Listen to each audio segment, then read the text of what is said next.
Hello hello बेटा, I am audible.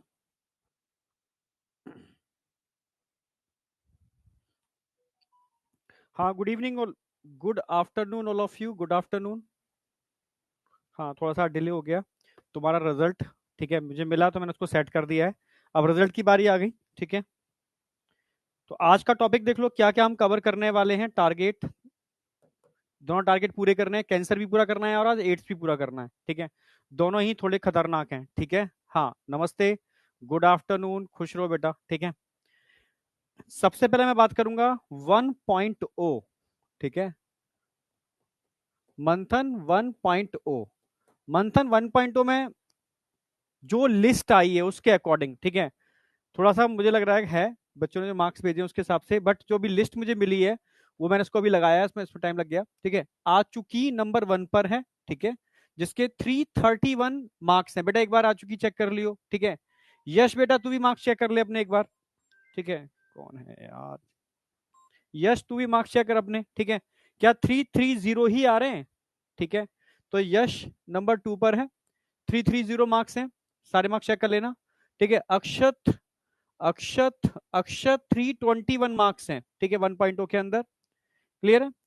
हाँ, अमन, अमन के 319। और ठीक है, मेहदी हसन बेटा 3117। एक बार चेक करो मार्क्स तुम्हारे रियल में तो नहीं आ रहे हैं, उससे क्लियरिटी आ जाएगी, उससे क्लियरिटी आ जाएगी। वॉइस तो ठीक है ना बेटा?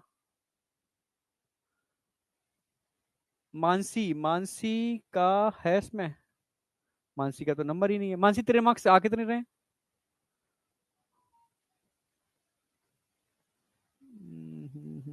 कहाँ गया मैसेज? मानसी मार्क्स कितने आ रहे हैं तेरे? वो चला चाहिए रहा 324 और रैंक थर्ड थी। यार कुछ तो गड़बड़ है। 324, 324 में तो बात सही है, यहाँ पर रैंक थर्ड आनी चाहिए। 324 पर रैंक थर्ड ही आनी चाहिए। यहाँ नाम कहाँ गया मानसी का? ओके, ठीक है, मैं बात करता हूँ एक बार कि कुछ तो गड़बड़ है। मानसी का तो नाम है ही नहीं। मेहदी हसन आ गया, समीर आ गया, ठीक है, अंकित आ गया, सुप्रिया आ गई, और एस एस जो भी है। ठीक है, ओके, यूनिश अली आ गया 308। ठीक है, कॉन्ग्रेचुलेशन बेटा सभी बच्चों को जिनके मार्क्स ये आ रहे हैं। मार्क्स तो ठीक होंगे पर कई बच्चों के मार्क्स मिसिंग है, जैसे ठीक है, मानसी के मार्क्स मिसिंग है, इसके अंदर नाम ही मिसिंग है। ठीक है, ओके, सत्यम बोल रहे हैं मेरे 331 रैंक फर्स्ट। 331, यार 331 क्या चक्कर है फिर? आ चुकी क्या आ रहे हैं 331 तो? ये 1.0 की बात चल रही है, 1.0। ठीक है, कोई नहीं, एक बार इसको चेक कर लो फिर अपना भी तुम। अच्छा, अब आ जाओ 2.0। मंथन 2.0, 2.0 में सारा 331। ओके, आदित्य 323, दीपक कुमार 320, आदेश 317, आयुष 315, मोहम्मद हसन 309, सौरभ 305, ठीक है, श्रवण कुमार 304, अंबिका 300, ठीक है, और स्मारिका 396। यहाँ देखूं लोअर कितने आ रहे हैं। ओके, 308 आ रहे हैं, हायर 331। यहाँ हायर तो 331 ही आ रहे हैं पर लोअर 390, 296 आ रहे हैं। ठीक है, कॉन्ग्रेचुलेशन सारे बच्चों को। ठीक है, पर कई बच्चों के नाम इस लिस्ट में नहीं है। ठीक है, जिनकी रैंक भी है, मार्क्स भी है, बट नाम नहीं है। कुछ ग्लिच तो है। ठीक है, क्योंकि ये मैन मेड नहीं है, सब मतलब कंप्यूटर के थ्रू ही सारा होता है, जो मुझे समझ में आ रहा है। ठीक है, नहीं तो इतनी बड़ी मिस्टेक नहीं होती। ठीक है, चलो एक अप्रोक्सीमेटली मार्क्स तो लगभग सबके आ ही गए हैं। जिनके नाम मिसिंग है, ठीक है, वो एक बार, ठीक है, कैसे भी करके मुझे अपना डिटेल भेज देना, अगर भेज सकते हो तो मैं एक बार को क्रॉस चेक कराऊंगा और अगली बार मैं इसको फिर ध्यान रखेंगे। ठीक है, मेरा सही है। ओके, ठीक है मेहंदी हसन बेटा, ओके, चलो ठीक है। चलो आज स्टार्ट करते हैं आगे। तो आज का टारगेट देख लो। हाँ बेटा, कल वाले, कल नहीं, ये आज क्या है, मंडे ट्यूसडे संडे वाले टेस्ट का रिजल्ट है। संडे को जो टेस्ट है उसका रिजल्ट है। ठीक है, आपके सामने सारे मार्क्स हैं, इसको कंपाइल कर लो सारे के सारे, क्योंकि माइनर था, अब जो संडे को है वो मेजर है। और मेजर में 2 चैप्टर आ रहे हैं, बता दूं मैं, ठीक है। एक तो रिप्रोडक्टिव हेल्थ पूरा आ रहा है, पर रिप्रोडक्टिव हेल्थ से क्वेश्चन थोड़े कम होंगे, लगभग 15 क्वेश्चंस के आसपास होंगे। और ह्यूमन हेल्थ एंड डिसीज में 2 पार्ट मैंने पूरे ऐड कर दिए हैं, ठीक है। सारी डिसीज जितनी मैंने करा दी है आपको, ठीक है, कॉमन डिसीज इन ह्यूमन, और पूरा इम्यून सिस्टम, यानी कल तक जो करा चुका हूं वो सारा आ रहा है आपका आपके टेस्ट में, ठीक है, संडे को जो टेस्ट है। तो ये ध्यान, टेस्ट का सिलेबस नोट कर लेना, ठीक है। पूरा ह्यूमन हेल्थ एंड डिसीज के अंदर 2 इम्यूनिटी और कॉमन डिसीज इन ह्यूमन जो कल तक करा दिया है, और रिप्रोडक्टिव हेल्थ पूरा क्लियर है। मेजर टेस्ट होगा, ह्यूमन हेल्थ एंड डिसीज वाले पार्ट से 35 क्वेश्चंस मिलेंगे, हाँ 30 या 35 ऐसे कुछ होंगे, 30 के आसपास। और वहां से आपको 15 क्वेश्चंस मिलेंगे, ठीक है, 30 वहां 15 वहां, टोटल 45 क्वेश्चंस मिल जाएंगे। नेक्स्ट। अच्छा, आज का टारगेट कैंसर है, ठीक है, थोड़ा समझना। एक चीज मैं इन्फॉर्म सभी को कर दूं बेटा, ठीक है, सीरीज चालू हो चुकी है, क्लियर है बिल्कुल। 2 पैरेलल चीजें चल रही हैं, एक तो रिवीजन चल रहा है 11th का, जो पार्टिसिपेट करना चाहते हैं कर लें। कल मैंने सारे टॉपिक का, इन 2 चैप्टर के सारे टॉपिक का वेटेज बता दिया था, कहां से किस ईयर में कितने क्वेश्चन आए हैं, ठीक है। दूसरा, जो मंजिल 2.0, जिसको थोड़ा अलग तरीके से लेके चल रहे हैं हम लोग, ठीक है, इसको 2 तरीके से लेके चल रहे हैं। इसको हम मतलब एक तरीके से बहुत कंसाइज फॉर्म में कराएंगे, पर पूरी एनसीईआरटी इंक्लूड हो जाए, ठीक है। यानी एक तरीके से शॉर्ट नोट्स आपको यहां एकदम परफेक्टली मिल जाएंगे, क्लियर है बिल्कुल। और कम टाइम के अंदर वो सारी चीजें कवर हो जाएंगी जो जरूरी हैं, ठीक है। एनसीईआरटी पूरी कवर कराएंगे। इस बार थोड़ा सा जो अपडेट दे रखा है बहुत ज्यादा नहीं है, तो उसको मैं इंक्लूड कर दूंगा, ठीक है। 2-4 चीजें एडिशनल हो जाए तो नुकसान नहीं है, उसको इंक्लूड कर दूंगा। प्लस, समझना मेरी बात, थोड़ा बहुत कुछ ऐसा है जो आउट ऑफ एनसीईआरटी जाता है, मैं उसको भी इंक्लूड कर रहा हूं यहां पर, ठीक है। तो इन सबको मिलाकर के हमारा लेक्चर, ठीक है, कल पहला लेक्चर है ह्यूमन रिप्रोडक्शन का, ठीक है। तो ह्यूमन रिप्रोडक्शन को मैंने 3 लेक्चर लगा रखे हैं, पर अगर हो गया तो मैं 2 ही लेक्चर में पूरा करा दूंगा ह्यूमन रिप्रोडक्शन, ठीक है। यानी वेटनेसडे और थर्सडे, ठीक है। अगर थोड़ा बहुत पार्ट बचता है तो थर्सडे को रिकॉर्डेड फॉर्म में दूंगा उसको मैं, नहीं तो वेडनेसडे और थर्सडे पूरा ह्यूमन रिप्रोडक्शन आपको एकदम कंसाइज फॉर्म में मिल जाएगा, रात 8 बजे संकल्प नीट वेदांतु चैनल पर। तो कल बेटा ध्यान रखना, ठीक है, 8 बजे, ठीक है। वापस आ जाओ। तो आज का टारगेट हमारा कैंसर और एड्स दोनों ही है, थोड़ा समझना इसको अच्छे से। तो अगर मैं कैंसर की बात करूं तो कैंसर आज की डेट में सबसे ज्यादा भयानक कह सकते हो बीमारी है। जिस तरीके से मतलब मैं क्या बताऊं, इसके लिए रिस्पॉन्सिबल हम खुद हैं, ठीक है, हम खुद ही हैं, क्योंकि दिनचर्या खराब कर रखी है। हम प्लास्टिक की चीजों को बहुत ज्यादा यूज कर रहे हैं, ठीक है। जिस एयर में रह रहे हैं वो हाईली पॉल्यूटेंट एयर है, ठीक है, जिसमें लेड तक होता है, जो लंग कैंसर को स्टिमुलेट करता है डायरेक्टली डायरेक्टली, ठीक है, यस, ठीक है। इसके अलावा जो आप वाटर इनटेक कर रहे हो पॉल्यूटेंट वाटर है, उसमें भी बहुत सारे ऐसे ऐसे चीजें हैं जो कि कहीं ना कहीं आपके गट कैंसर को इंड्यूस कर रहे हैं। और आप जो डिब्बे बंद फूड खा रहे हो, ठीक है, वो सारा का सारा कैंसर इंड्यूसिंग है, ठीक है। और कहीं ना कहीं हम अपनी इम्यूनिटी को घटाते जा रहे हैं, और इन चीजों का इनटेक बढ़ाते जा रहे हैं, ठीक है। वो 10 मिनट का कैंसर बन गया कि बस ऑर्डर करो, 5-10 मिनट के अंदर आपके घर वो डिलीवर हो रही है। तो जो आपके, ठीक है, टेस्ट बड आपके एक्टिवेट होते हैं, यार पिज्जा चाहिए, बस ऑर्डर कर दो, तुरंत पिज्जा आपके घर पर। तो इस चीज की वजह से आपका ये जंक फूड का इनटेक आपका बढ़ता जा रहा है, और ये बहुत खतरनाक है, ठीक है। एक एज तक आपका बॉडी का इम्यून सिस्टम ना चाहते हुए भी काम करता है, पर एक एज के बाद, ठीक है, उसका काम करना स्लो होना चालू हो जाता है ऑटोमेटिकली, चाहे कुछ भी कर लो, वो एक एज इफेक्ट है, ठीक है। तो अगर आप अपनी एज पर, ठीक है, सही से अपनी मतलब कह सकते हो अपनी जो फिजिकल एक्टिविटीज हैं या लाइफ स्टाइल है उसको मेंटेन कर लोगे, तो ये आगे तक काम करेगा, ठीक है। तो वो समझा दिया है मैंने, और अक्सर बताता भी रहता हूं। तो cancer is one of the most, ठीक है, ड्रेटेड डिसीज, यानी बहुत मतलब जिसमें डेथ कॉज के मैक्सिमम चांस होते हैं of human being, and is a major cause of death all over globe. मैं खाली इंडिया की बात नहीं कर रहा, ये समस्या पूरे ग्लोब में है, ठीक है, पूरी दुनिया में फैल रही है। कारण बहुत सारे हैं, पर इंडिया इसका हॉट स्पॉट बना हुआ है। हॉट स्पॉट समझते हो ना, बॉटनी में पढ़ा था, हॉट स्पॉट, जहां ये चीज बहुत ज्यादा पाई जाती है, ठीक है। हॉट स्पॉट है इंडिया का, ठीक है, पूरी दुनिया में, पर इंडिया का हॉट स्पॉट है। More than a million of Indian suffer from cancer, more than a million of Indian. मैं एक दो की बात नहीं कर रहा, यहां पर जो एनसीईआरटी का डेटा है पुराना डेटा है, million, a million of Indian suffer from cancer, ठीक है। And a large number of them die from it annually. समझ रहे हो ना बात? यहाँ हम एनुअली की बात कर रहे हैं। ये डेटा पुराना है और रियल डेटा तो बहुत भयानक हो चुका है, ठीक है। वो आप हॉस्पिटल्स में देख सकते हो, ठीक है। साउंड बेटा एक्चुअल में मेरे समझ में आ रहा है, साउंड की प्रॉब्लम कुछ मतलब कुछ है, ग्लिच है। माइक तो मेरा भी ठीक है, माइक तो सर्विस सर का भी ठीक है, बता रहे थे यार साउंड की दिक्कत आ रही है, क्योंकि मैं वाईटी पे क्लास लेता हूँ, साउंड क्लियर है, बट ऐप पर क्लास ले रहा हूँ तो साउंड में कुछ दिक्कत है, ठीक है। तो आप एक बार रिफ्रेश कर लेना अगर कोई दिक्कत आती है तो, ठीक है। क्लियर है बिल्कुल। तो अब मैं स्टार्ट करूंगा बिल्कुल बेसिक से, बिल्कुल बेसिक से। बेसिक का मतलब सबसे पहले मैं बताऊंगा यार, जो उन बच्चों को जो जानते ही नहीं है कि एक्चुअल में कैंसर और नॉर्मल सेल में डिफरेंस क्या होता है। भाई हमारी सेल ही तो कैंसर सेल में कन्वर्ट हो जाती है, ठीक है। आखिर क्या प्रॉपर्टी है कैंसर सेल की और एक नॉर्मल सेल की, ये समझना है आपको। कैंसर वाला डॉक्टर, कैंसर स्पेशलिस्ट बनने बहुत जरूरी है बेटा, ठीक है। इस फील्ड में रिसर्च भी बहुत जरूरी है, क्योंकि रिसर्च ही नहीं है कैंसर के डॉक्टर में। तो मैं जब भी डॉक्टरों से बात करता हूँ, सर ऑप्शन ही नहीं है हमारे पास ज्यादा, ठीक है। भाई जो रिसर्च हो रही है वो तो अलग, R&D सेक्शन तो अलग है ना। अभी कुछ कंट्री ने जैसे इम्यूनोथेरेपी स्टार्ट करी, तो हम इम्यूनोथेरेपी बोलना चालू कर देते हैं लोगों को, ठीक है।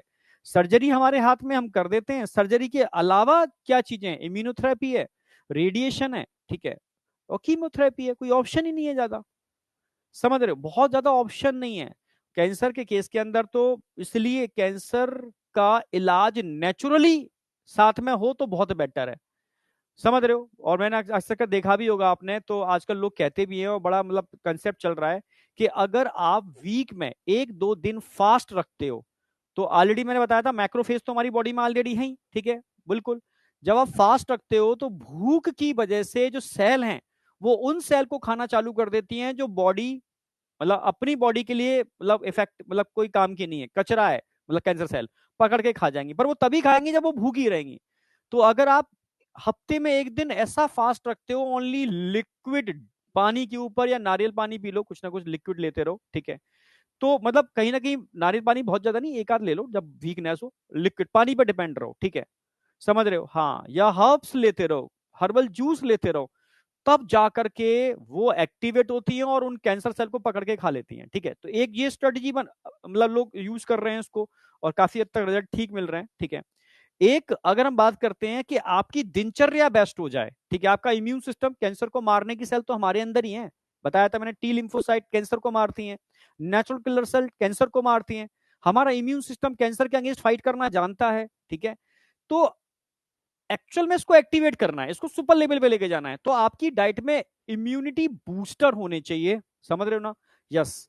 और सबसे इंपॉर्टेंट चीज, ठीक है, जो सभी को ध्यान रखनी है, खाना बहुत लेट मत खाओ, जितना हो जल्दी खाना खाओ, ठीक है। और सुबह कम से कम 14 घंटे का गैप रखो जिसमें कुछ मत खाओ, ठीक है। जिसको आजकल लोग मतलब इंटरमीडिएट फास्टिंग भी कहते हैं, इसको पतले होने के लिए बड़ा यूज करते हैं लोग इसको, ठीक है, इंटरमीडिएट फास्टिंग को, और रिजल्ट भी अच्छे आते हैं। पर ये इंटरमीडिएट फास्टिंग कैंसर का भी एक बहुत जबरदस्त इलाज है, ठीक है। शाम को 6 बजे के बाद खाना छोड़ दो, ठीक है, और अगले दिन कोशिश करो सुबह 8 बजे ब्रेकफास्ट करो। तो जब इतनी लंबा गैप होता है ना, तो धीरे धीरे मैक्रोफेज एक्टिवेट हो जाते हैं, टी लिम्फोसाइट एक्टिवेट हो जाते हैं, ठीक है, नेचुरल किलर सेल एक्टिवेट हो जाते हैं, ठीक है। तो धीरे धीरे ये कैंसर को ढूंढ ढूंढ के मतलब उन सेल्स को जो आपके बॉडी के काम के नहीं है, पकड़ के खा जाते हैं, क्योंकि खाना है ना इनको, ठीक है। तो ये कुछ तरीके हैं जिसको आपको लाइफ में ऐड करना पड़ेगा। जैसे मैंने बताया था ना, HIV एक समय इतना बुरी तरह से फैल रहा था, लोगों को लगता दुनिया खत्म हो जाएगी, ठीक है, इस तरीके से। पर अवेयरनेस, HIV के लिए क्या था? अवेयर, लोग अवेयर हुए, समझदार हुए, तो आज के डेट में HIV गायब हो गया एक तरीके से, बहुत कम केस हो गए, ठीक है, अवेयरनेस फैली ना। तो कैंसर के लिए भी अवेयर रहना पड़ेगा कि एक्चुअल में आपकी लाइफ स्टाइल कैसी होनी चाहिए, आप जो खा रहे हो वो कैसे खा रहे हो, कैंसर को कैंसर से लड़ने की ताकत आपकी बॉडी में नेचर ने इनबिल्ड दी है, उसको कैसे एक्टिवेट करना है। इंटरमीडिएट फास्टिंग आपकी होनी चाहिए, ठीक है, हफ्ते में 1 दिन, 15 दिन में 1 दिन, कभी भी जो आप समझो, एक फास्ट जरूर होना चाहिए, ठीक है, कोशिश करना चाहिए। जिस दिन आप ऐसा कर रहे हो, मतलब मैं आपके लिए नहीं बोल रहा, अभी जो आपकी फैमिली मेंबर्स हैं उनको समझाने के लिए बोल रहा हूँ, आप बोल सकते हो, आप तो एक बार सेलेक्ट हो जाओ, क्योंकि अभी मेहनत करनी है आपको, ठीक है। अभी आप यंग एज में हो, कोई दिक्कत नहीं है, बट कोशिश करो लाइफ स्टाइल थोड़ी सी बेटर हो जाए आपकी, समझे? कम से कम बाहर का गंदा खाना छोड़ दो आप, ठीक है, इतना ही कर लो तो अभी काम बन जाएगा। समझे या नहीं समझे? अभी नहीं, अभी आप सिर्फ एकदम फोकस करो अपने नीट के एग्जाम के ऊपर। उसके बाद सेलेक्ट होने के बाद अपनी लाइफस्टाइल चेंज करना, जो करना है आपको लाइफ में सेलेक्ट होने के बाद। ये अभी 5-6 महीने बचे हैं, इसको झोंक दो, इनको तो झोंक दो, इनकी बात नहीं कर रहा मैं, ठीक है। तो सबसे पहले बात आती है सर, एक नॉर्मल सेल कैंसर सेल से कैसे अलग होती है, या वही नॉर्मल सेल सेल में कैसे कन्वर्ट होती है। सर कैंसर सेल और नॉर्मल सेल में एक्चुअल में डिफरेंस क्या होता है, ठीक है भाई। नॉर्मल सेल ही तो कैंसर सेल बन रही है। Uncontrol growth of any cell is known as cancer. तो अनकंट्रोल ग्रोथ क्या है? सेल साइकिल सभी पढ़ चुके होंगे शायद मेरी समझ से, यस या नो, हाथ उठाओ। सेल साइकिल बच्चे पढ़ चुके हैं क्या?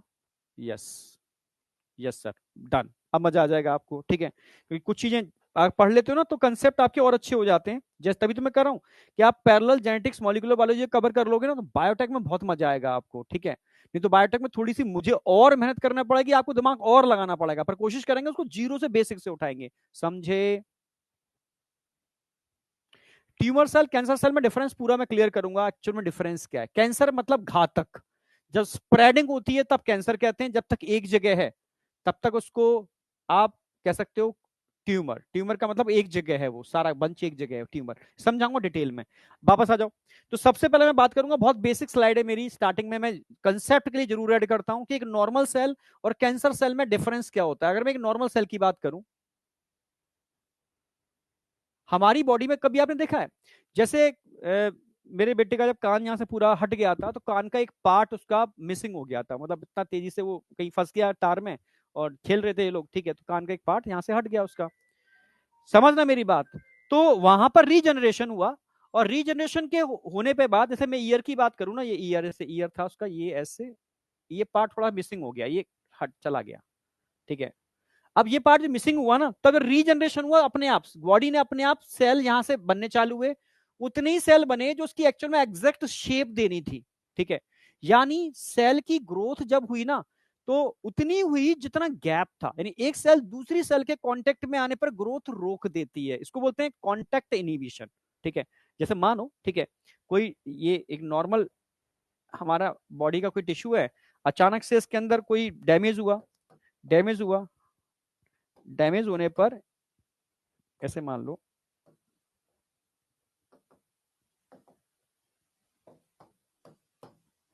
ये पूरा टिश्यू था, टिश्यू में कोई डैमेज हुआ, ठीक है, डैमेज हुआ तो ये पार्ट डैमेज हो गया, मान लो डैमेज हो गया, ये एक्सीडेंट हुआ, कुछ ये पार्ट टूट गया।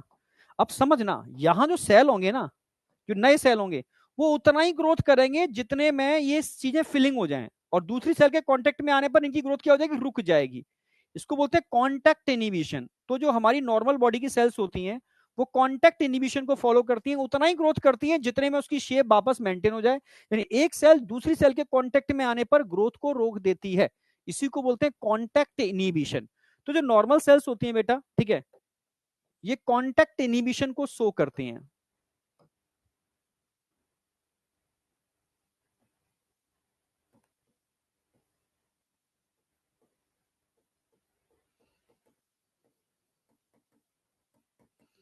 कॉन्टैक्ट इनिबिशन, यानी इनिबिशन का मतलब है रुक जाना, कॉन्टैक्ट, एक सेल दूसरी सेल के कॉन्टैक्ट में आएगी तो ग्रोथ क्या हो जाएगी? उसकी रुक जाएगी।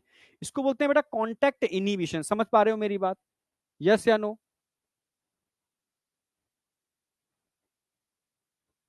अरे बेटा कैंसर 50 तरीके का होता है, तुम कैंसर भाई कुछ तो मैं ही पढ़ाऊंगा अभी, ठीक है। और वो वैक्सीन जैसे किस टाइप के कैंसर पे काम कर रही है, कई चीजें खोजी गई हैं, वो कोई ब्लड कैंसर के लिए स्पेसिफिक है। बस अब सोशल मीडिया पे क्या होता है, सिर्फ हवा बनाई जाती है, ठीक है। और एक्चुअल में क्या हो गया ना, एक आम इंसान सोशल मीडिया पर रिलाई करने लगा है, ठीक है, उसी को सच समझने में मिलता है। और सबसे ज्यादा झूठा अगर कोई है तो सोशल मीडिया है, मैं रियल बोल रहा हूं। सबसे ज्यादा आपको अगर डाइवर्ट कर रहा है तो सोशल मीडिया कर रहा है, ठीक है। सबसे ज्यादा अगर बेवकूफ बना रहा है तो सोशल मीडिया बना रहा है, सीधी बात मैं बोल रहा हूँ, ठीक है। और क्या करें, लोग आम आदमी रिलाई उसी पे करता है, ठीक है। जितने भी शॉर्ट्स, ये वीडियोस जो चल रहे हैं, सब सब क्या है ये, ठीक है, कुछ नहीं है, ठीक है। वापस आ जाओ। तो अगर मैं कॉन्टेक्ट इनिबिशन की बात करता हूं, कॉन्टेक्ट इनिबिशन की बात करता हूं, तो नॉर्मल सेल होते हैं कॉन्टेक्ट इनिबिशन शो करते हैं, cancer cell contact inhibition show नहीं करते, ठीक है। यहां पर कॉन्टेक्ट इनिबिशन एब्सेंट होगा, देखने को नहीं मिलेगा।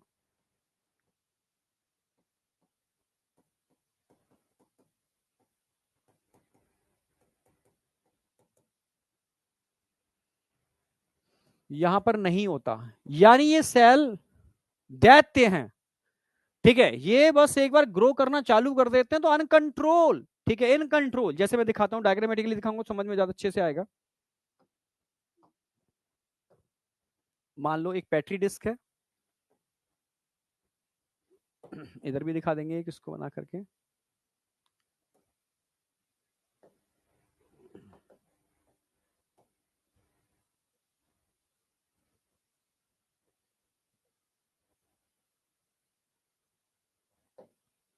इसमें हमने कोई मीडिया डाल दिया जिस पर सेल अच्छे से ग्रोथ कर लेती है, ये एक मीडिया डाल दिया, हम एक्सपेरिमेंट करके देख रहे हैं, सेल की ग्रोथ अच्छी से हो जाती है इस मीडिया पर।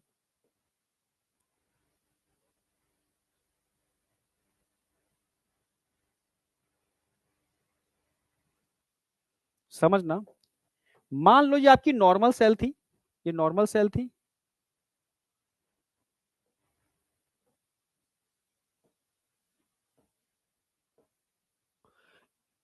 ठीक है, इन सेल के बीच में मैंने एक और नॉर्मल सेल रख दी, कलर रास्ते दिखा रहा हूं उसको मैं, एक नॉर्मल, अब ये ग्रोथ करेगी, ये ग्रोथ कर रही है, एक से दो, दो से तीन, तीन से चार, ये ग्रोथ कर रही है, कंटिन्यू ग्रोथ कर रही है।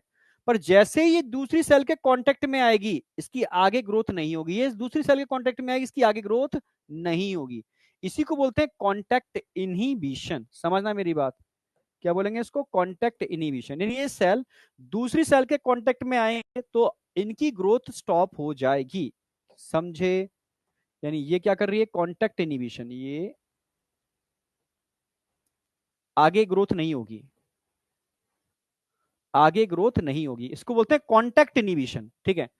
पर अगर मैं सेम केस यहां देखूं, ठीक है, ये नॉर्मल सेल दिखाता हूं आपको, ये नॉर्मल सेल है, नॉर्मल सेल है, नॉर्मल सेल है, समझना, कैंसर पे, क्योंकि नीट में ऐसे क्वेश्चन आए हुए हैं जो बहुत आउट ऑफ एनसीईआरटी हैं, बहुत ज्यादा कंसेप्चुअल हैं, ऐसे क्वेश्चन आए हुए हैं, ठीक है, तो थोड़ा समझना होगा।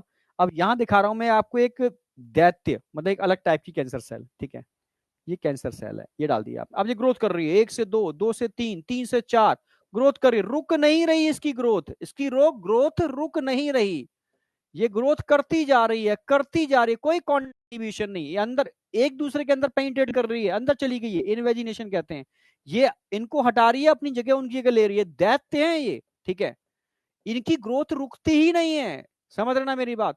और ये नॉर्मल सेल को मारते जा रहे हैं, ठीक है, और उनकी जगह खुद लेते जा रहे हैं, ठीक है, और अपनी ग्रोथ को अनकंट्रोल कर रहे हैं, एक दैत्य, जैसे आपने कभी धार्मिक कथाएं सुनी होंगी, उसमें रक्त बीज सुना होगा, रक्त बीज, ठीक है, रक्त बीज को एक वरदान मिला था, अगर तुझे कोई मारेगा और तेरा एक खून की एक बूंद भी गिर जाएगी ना, तो वहां से कई रक्त बीज पैदा हो जाएंगे तेरे, ठीक है, क्लोन कई पैदा हो जाएंगे। तो उसको मारना तो और खतरनाक था, उसको मारोगे तो और एक ही इतना खतरनाक है, तो कितने रक्त बीज पैदा हो गए, तो दुनिया में क्या होगा, ठीक है। एक आपने, ठीक है, धार्मिक स्टोरी जो होती है उनमें सुना होगा, इस तरीके से उसको वरदान मिला था। तो बस कुछ ऐसे ही है ये कैंसर सेल, ठीक है, ये कॉन्टैक्ट इनहिबिशन को फॉलो नहीं करती, और इसको बोलते हैं इनवेजिवनेस, एक सेल दूसरी सेल के अंदर पेनिट्रेट कर जाए, इसको बोलते हैं इनवेजिनेस, समझना मेरी बात।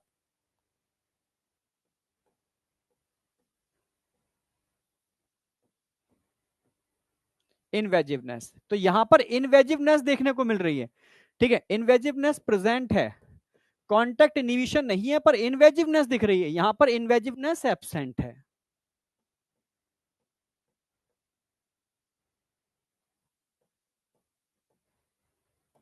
यहां देखने को नहीं मिलती, क्योंकि नॉर्मल सेल एकदम तमीज से काम करती हैं, ठीक है, समझ में आया नहीं आया, यस या नो, यहां तक समझ में आया। ये नॉर्मल सेल है, ये कैंसर सेल है, नॉर्मल सेल है, कैंसर सेल है।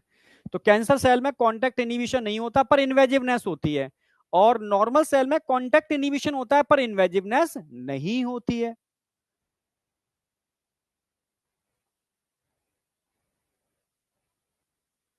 देख बेटा, कैंसर ठीक हो जाता है, ये कई चीजों पर डिपेंड करता है। पहला, कैंसर कौन सा कैंसर है, ठीक है, कार्सिनोमा है, सार्कोमा है, लिम्फोमा है, ठीक है, कार्सिनोमा सबसे घातक कैंसर होता है, पहला, ठीक है। दूसरा, वो कैंसर एक्सटर्नल है, इंटरनल है, उस कैंसर की लोकेशन क्या है, ठीक है। अगर गट कैंसर है तो सर्जरी से निकालने की कोशिश की जाती है, अच्छा अगर कोई सर्जन है, ठीक है, वो ध्यान रखे कि कैंसर बिल्कुल स्प्रेड ना कर पाए, और स्टेज कौन सी है, अर्ली स्टेज है, मिडिल स्टेज है, लास्ट स्टेज है, क्या वो एक ही जगह है, क्या स्प्रेड हो चुका है। तो बहुत सारी चीजें हैं।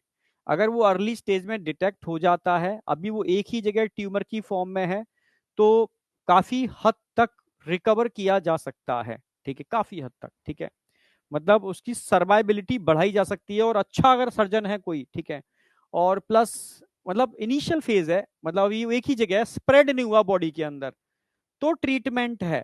ठीक है, और डिपेंड करता है किस पार्ट में, क्योंकि कैंसर भी बहुत टाइप के होते हैं। लंग कैंसर, अब लंग कैंसर हो गया, अब लंग्स थोड़ा रिप्लेस कर दोगे आप। ठीक है, तो ऐसे ही बॉडी की अलग अलग चीजें हैं, जो डिपेंड करता है किस किस तरीके की चीजें हैं। अब लंग कैंसर का केस हो, ठीक है, वहां पर आप रेडिएशन दोगे तो लंग्स खत्म हो जाएंगे। तो बहुत सारी चीजें हैं बेटा। इन्वेजिवनेस का मतलब है एक सेल का दूसरी सेल के अंदर पेनिट्रेट कर जाना, इनवेजिव हो जाना, इन्वेजिवनेस कहते हैं। ठीक है, समझे या नहीं समझे? चलो, तो दो चीजें समझ में आ गई, इसमें कोई डाउट है नहीं है। अब मैं बात करूंगा, अगर मैं कैंसर सेल की बात करता हूं, नॉर्मल सेल की बात करूं अगर मैं, तो नॉर्मल सेल की एक उम्र होती है, मतलब उनमें मोर्टेलिटी होती है, मतलब एक उम्र के बाद वो मर जाती हैं, ठीक है, खत्म हो जाती हैं। और उनके खत्म होने की भी एक प्रोसेस है, मतलब एक खुद ही सुसाइड करती हैं। ठीक है, इसको बोलते हैं एपोप्टोसिस। एपोप्टोसिस, एपोप्टोसिस का मतलब होता है प्रोग्राम्ड सेल डेथ। ठीक है, समझना मेरी बात। जबकि कैंसर सेल दैत्य हैं, ये अपने अंदर कुछ ऐसा चेंज कर लेते हैं कि इनकी नेचुरल मौत होती ही नहीं है। ठीक है, मतलब ये दैत्य हैं, बस ग्रोथ करते रहते हैं, इनको न्यूट्रिशन मिलती रहे तो नॉर्मल सेल का न्यूट्रिशन भी निकाल लेते हैं, खुद यूज कर लेते हैं, और दैत्य की तरह ग्रोथ करते हैं। क्यों, ऐसा क्या है, अब समझना पड़ेगा जेनेटिक लेवल पर। कि अगर मैं बात करूं नॉर्मल सेल की, अरे यार सॉरी, अगर मैं बात करूं नॉर्मल सेल की, जैसे मैं बात करूं,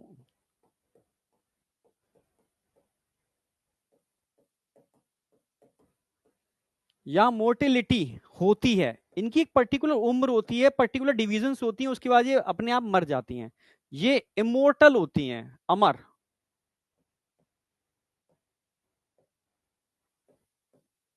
इमोर्टल, ठीक है, अमर होती हैं। यहाँ मोर्टेलिटी होती नहीं है। मोर्टेलिटी एम ओ है, मोर्टेलिटी है। ठीक है, ये इमोर्टल है, अमर है। ठीक है, यहाँ मोर्टेलिटी एब्सेंट होती है।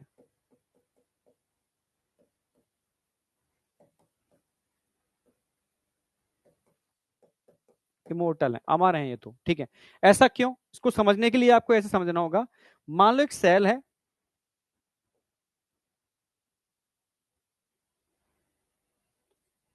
अच्छा इसमें, चलो ये समझा देता हूँ, कोई नहीं। एक सेल है, हर सेल में क्रोमोसोम होते हैं, तो आप जानते हैं क्रोमोसोम, क्रोमैटिन है।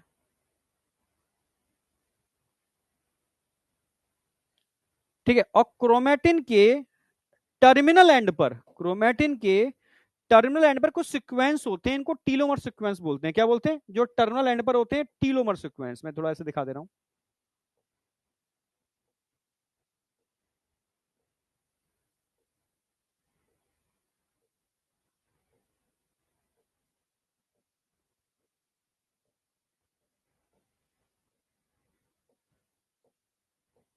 नॉर्मल सेल है, ये टीलोमर सीक्वेंस है। ठीक है, टीलोमर सीक्वेंस।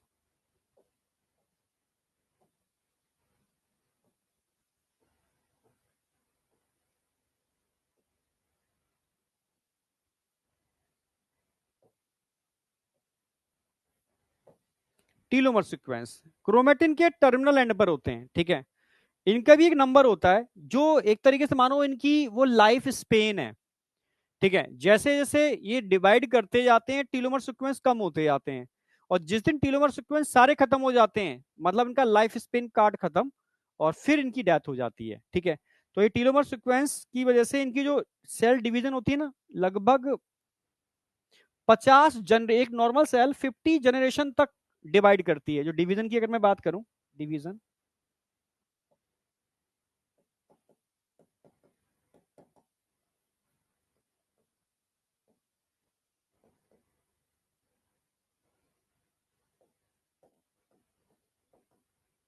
50 जनरेशन तक एक सेल डिवाइड करती है, ठीक है। जब उसकी 50 जनरेशन कंप्लीट हो जाती हैं, तब ध्यान से देखना, इनके जो टीलोमर सीक्वेंस होंगे ना, उन वो गायब हो जाएंगे, होंगे नहीं टीलोमर सीक्वेंस, ठीक है। यहाँ टीलोमर सीक्वेंस एब्सेंट है। After 50 generation, after 50 division telomere sequence गायब हो जाते हैं। और जब टीलोमर सीक्वेंस पूरे गायब हो जाएंगे, मतलब अब इनका अंतिम समय आ गया, ठीक है, इनकी लाइफ स्पेन कंप्लीट हो गई। फिर यहां इसके बाद क्या करते हैं, ये इसको बोलते हैं apoptosis.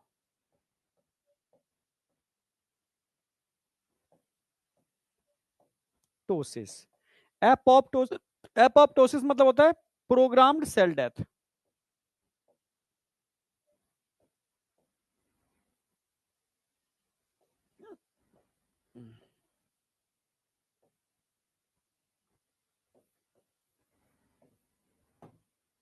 Programme cell death, apoptosis का मतलब होता है प्रोग्राम्ड सेल डेथ। इसको नोट करो पहले तो, ठीक है। हाँ,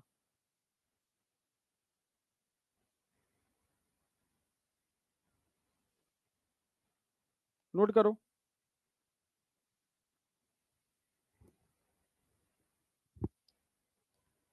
ठीक है, एक नॉर्मल सेल के बारे में बताया मैंने अभी, ठीक है। हर नॉर्मल सेल में मोर्टेलिटी होती है, मोर्टेलिटी होती है। यहां पर मोर्टेलिटी नहीं होती। हाँ, यहां पर मोर्टेलिटी नहीं होती,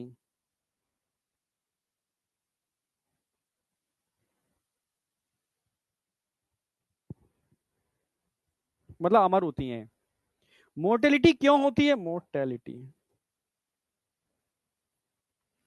ये मोर्टेलिटी क्यों रखती है, क्योंकि इनके पास, ठीक है, टीलोमर सीक्वेंस होते हैं।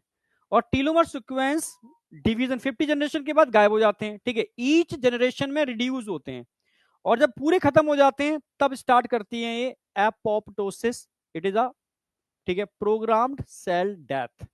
मतलब यहां सेल धीरे धीरे सुसाइड करती है, मतलब अपने अंदर लाइसोसोम्स का नंबर बढ़ा लेती है, और वो लाइसोसोम सेल को डाइजेस्ट कर देते हैं, ठीक है। ये देखो, दो तरीके के सेल डैमेज होते हैं बॉडी के अंदर। एक नेचुरली सेल डैमेज होते हैं, उसको एपोप्टोसिस कहते हैं, आपने पढ़ा भी होगा, ठीक है, बॉटनी में। और एक, जैसे डैमेज हो जाने की वजह से कोई टकरा गया, कोई टूट गया तो सेल डैमेज हो रही है, इसको नेक्रोसिस कहते हैं। नेक्रोसिस टॉक्सिक मैकेनिज्म है, एपोप्टोसिस कोई टॉक्सिक नहीं होती। प्रोग्राम का मतलब है जो डिसाइडेड है, जिसमें मतलब पहले से ही नहीं प्रोग्राम बना रखा है आपने, कहते ना ये प्रोग्राम्ड है, इस तरीके से चलेगा, इस तरीके से ये एंजीम एक्टिवेट होंगे। एक नॉर्मल सेल कब कैंसर सेल में कन्वर्ट होती है बताऊंगा पूरा अच्छी तरीके से, पर ये तो समझो ना, मैं तुम आगे भागते हो। कैंसर का टॉपिक खत्म करते करते मैं एनसीईआरटी पूरी कवर करा दूंगा, और सारे तुम्हारे डाउट, जो तुम्हारे लेवल के डाउट हैं वो यहाँ क्लियर कर दूंगा मैं, ठीक है। तुम्हारे लेवल के हैं, तुम्हारे जो आगे का लेवल होगा वो ड्यूरिंग एमबीबीएस होगा, ठीक है, तो उसकी टेंशन मत करो, ठीक है। बेटा इंस्टाग्राम पर मैंने शायद नहीं ध्यान दिया होगा, क्योंकि मैं भी थोड़ा सा सोशल मीडिया से बचता हूँ, ठीक है। ठीक है, थोड़ा सा। हाँ यार, ठीक है। हाँ, लेकिन कोशिश करता हूँ कि ढूंढता रहूँ चीजें। हाँ, क्योंकि चीजें हैं कुछ इसलिए।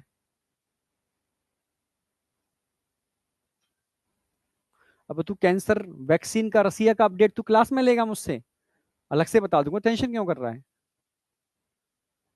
अच्छा, एपोप्टोसिस और नेक्रोसिस में एक बार बता रहा हूं, समझो, ठीक है। नेक्रोसिस का मतलब है एक्सीडेंट की वजह से या किसी चोट की वजह से सेल डैमेज हो रही है, ठीक है। तो वो सेल टॉक्सिक यानी पस में कन्वर्ट होगी, ठीक है, मतलब समझ रहे हो ना मेरी बात, वो सड़ेगी वो सेल, एक तरीका वो है। तो उससे बॉडी को नुकसान होता है, इसको बोलते हैं नेक्रोसिस। और एक है सेल की उम्र पूरी हो रही है, जब सेल की उम्र पूरी होती है, जो लाइफ स्पेन है, तो वो अपने को खुद को इस तरीके से गायब कर देती है कि उसकी एक गंदगी जरा भी नहीं बचती है, यानी अपने अंदर लाइसोसोम का अमाउंट बढ़ा लेती है, और लाइसोसोम्स पूरी सेल को डाइजेस्ट कर लेते हैं, जिससे कि कोई गंदगी बचती नहीं है, तो बॉडी के अंदर कोई टॉक्सिक मेटेरियल एक्यूमुलेट ही नहीं होता। इसको बोलते हैं प्रोग्राम्ड सेल डेथ, एपोप्टोसिस। और नेक्रोसिस एक नॉर्मल डेथ है, गिरने से, समझा मेरी बात, ठीक है, समझ गए होगे। जो बिना उम्र कंप्लीट हुए ही जिसकी डेथ हो रही है वो नेक्रोसिस है, ठीक है। वो हाईली टॉक्सिक होती है, वो बॉडी को नुकसान करती है, ठीक है। चलो। यहां तक कोई डाउट है?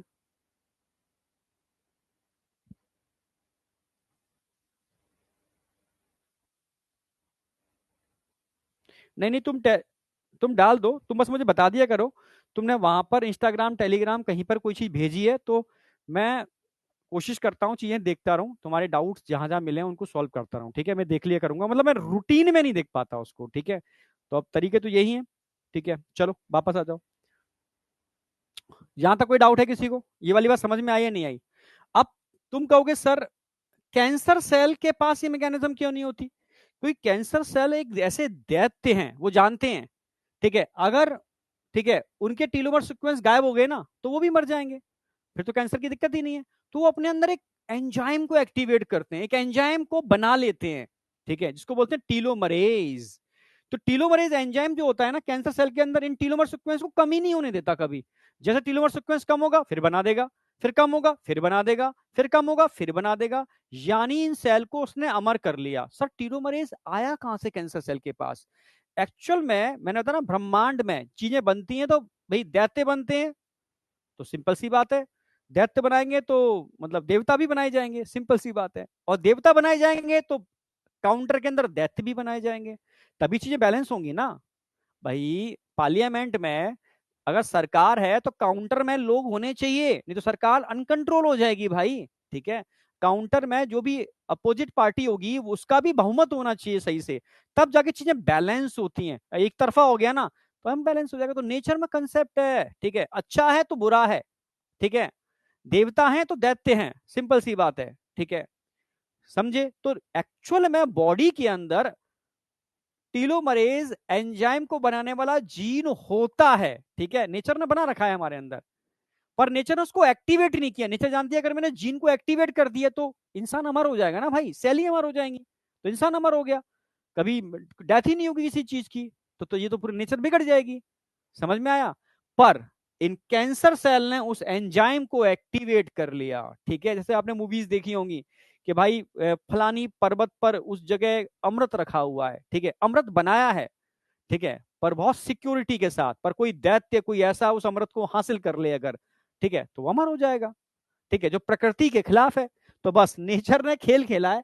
हमारे अंदर भी टीलोमरेज एंजाइम को बनाने वाला जीन है, पर वो एंजाइम नॉर्मल सेल के अंदर इनएक्टिव होता है कि नेचर चाहती है कि तुम्हारा जन्म हुआ है तो तुम्हारी भी डेथ भी होगी, एक साइकिल चलती रहेगी, ठीक है?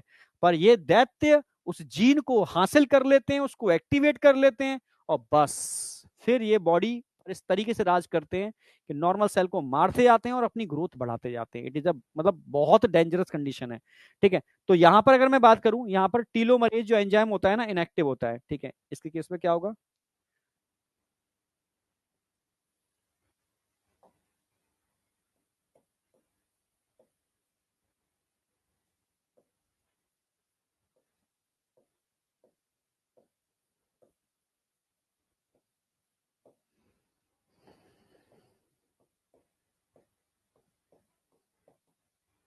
पर कैंसर सेल के अंदर टीलोमरेज एंजाइम एक्टिव होता है, समझना, अगर मैं कैंसर सेल की बात कर रहा हूं।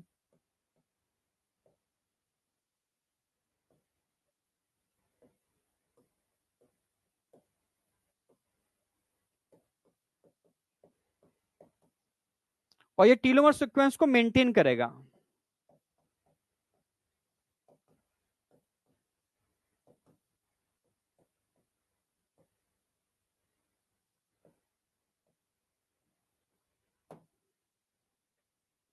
ये टीलोमर सीक्वेंस को मेंटेन करेगा, और टीलोमर सीक्वेंस अगर मेंटेन रहेंगे तो हो गए ना ये इमोर्टल, कभी मरेंगे ही नहीं, क्योंकि टीलोमर सीक्वेंस रिड्यूस होने पर ही एपोप्टोसिस होती है, ठीक है? यहां पर मेंटेन रहेगा, ये डिफरेंस है एक्चुअल में, इसलिए इनकी सेल डिवीजन इन्फिनिटी तक रन करती है, ठीक है? अनकंट्रोल डिवीजन होती है इनके अंदर। अब बताओ समझ में आया नहीं आया? ये कंसेप्ट समझ में आया नहीं आया? किसी को कोई डाउट है तो मुझे बताओ।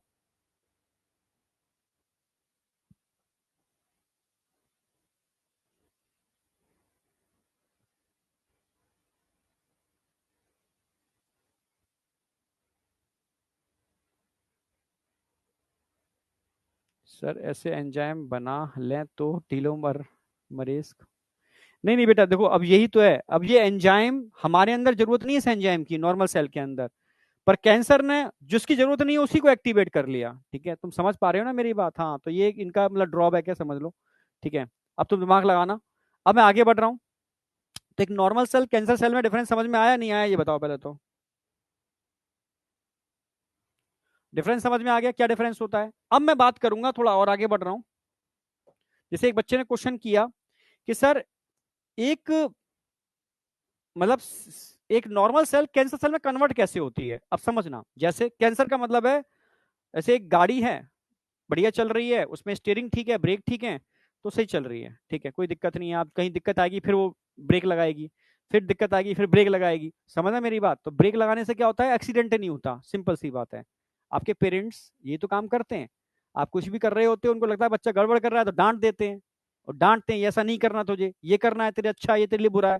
तो वो क्या है, आपके लिए ब्रेकर का काम कर रहे हैं, ठीक है, जिससे कि एक्सीडेंट ना हो, आपकी लाइफ बर्बाद ना हो जाए, ठीक है, जिसको आप बुरा मान लेते हो कभी कभी, ठीक है, कि भाई ऐसा क्यों हो रहा है, इसलिए। ठीक है, एक्चुअल में कई लोग ऐसे हैं जो पेरेंट्स की वैल्यू को समझते ही नहीं है, ठीक है, हाँ, तो इस चीज को और प्रमोट करते हैं वो लोग। जबकि पेरेंट्स का बहुत बड़ा रोल होता है, ये चीज आप अभी नहीं समझोगे, ये तब समझोगे एक्चुअल में जब आप पेरेंट्स बन जाओगे। नहीं तो आप तो पेरेंट्स के लिए कुछ भी बोलते रहोगे। बहुत सारे बच्चे हैं जो कुछ भी बोल देते हैं, वो समझेंगे तब समझेंगे एक्चुअल में जब वो पेरेंट्स बनेंगे, ठीक है, उससे पहले उनके समझ में आए ही नहीं, कोई समझा ही नहीं सकता। ठीक है, लोग तो भाई वाईटी पर क्या चल रहा है ठीक है, आप कुछ भी बच्चों को समझा रहे हो उल्टा सीधा, मतलब रियल में बताऊं, लोग सोचते हैं कि मेरे व्यू कैसे बढ़ेंगे। अच्छा, बच्चा चाहता क्या है? अच्छा, बच्चा ये चाहता है, लाओ बच्चे को वही चीज दो, ठीक है, तो मेरे व्यू बढ़ेंगे। ठीक है, वो अपने व्यू के चक्कर में जनरेशन को बर्बाद कर रहे हैं, एक्चुअल में आपके फ्यूचर को बर्बाद कर रहे हैं, रियलिटी है ये। ठीक है, चलो खैर, बहुत भरे पड़े हैं लोग, ऐसे ही लोग हैं जो भरे पड़े हैं, और दिखाएंगे ऐसे कि वो कितने बड़े मतलब आपके हितैषी हैं, ठीक है, पर रियलिटी में मतलब उल्टा है, जो दिखता है वो होता नहीं है, रियलिटी है। ठीक है, तो इसलिए मैं कह रहा हूँ थोड़ा समझना पेरेंट्स, ठीक है, अगर बहुत वैल्यूएबल होते हैं, इस चीज को समझोगे जब तुम पेरेंट्स बनोगे, उससे पहले नहीं समझोगे। ठीक है, तो बात कर रहा था मैं कैंसर की। तो बॉडी के अंदर तुमने सेल साइकिल पढ़ी होगी, सेल साइकिल में चेक पॉइंट होते हैं, और चेक पॉइंट का एक स्टेज होगी चेक पॉइंट, दूसरी स्टेज होगी चेक पॉइंट, तीसरी चेक पॉइंट। चेक पॉइंट में अगर कुछ गड़बड़ी होगी तो सेल वापस चली जाएगी, या सेल डिवीजन नहीं करने देगी, वो एक्चुअल में आपको बचाती है, कहीं सेल में कैंसर ना हो जाए, समझ रहे हो? तो एक्चुअल में जितने भी ब्रेकर्स हैं वो एक तरीके से कैंसर होने से प्रोटेक्ट करते हैं। आप समझना मेरी बात? जैसे मान लो एक सेल है, मैं कैंसर अच्छे से पढ़ाऊंगा, चाहे टाइम ज्यादा लग जाए, पढ़ाऊंगा उसको अच्छे से, क्योंकि कोई इसमें मुझे वो नहीं करना। ठीक है, ये एक सेल है, सेल के ऊपर सेल सिग्नलिंग रिसेप्टर्स होते हैं, फैक्टर्स होते हैं बहुत सारे जो सेल सिग्नलिंग भेजते हैं। ठीक है, वो रिसेप्टर हर सेल के पास होते हैं। ठीक है, अभी सेल डिवीजन नहीं करेगी, सेल जब डिवीजन करेगी तो सेल सिग्नलिंग फैक्टर्स होते हैं, बहुत सारे होते हैं अलग अलग तरीके के।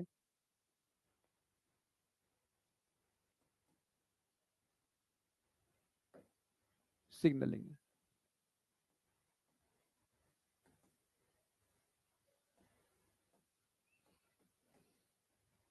फैक्टर्स, ये सेल सिग्नलिंग फैक्टर है। जब भी किसी सेल को डिवीजन कराना होता है तब फैक्टर रिलीज होते हैं, और ये फैक्टर इन सेल से कहते हैं कि भाई तुम्हारा समय आ गया, डिवाइड करो, ये बाइंड करके रिसेप्टर से। तब सेल को पता चलता अच्छा मुझे डिवीजन करनी है। ठीक है, अब सेल जब डिवीजन करनी होगी सेल को, सेल क्या करेगी? अपने साइज को बढ़ाएगी।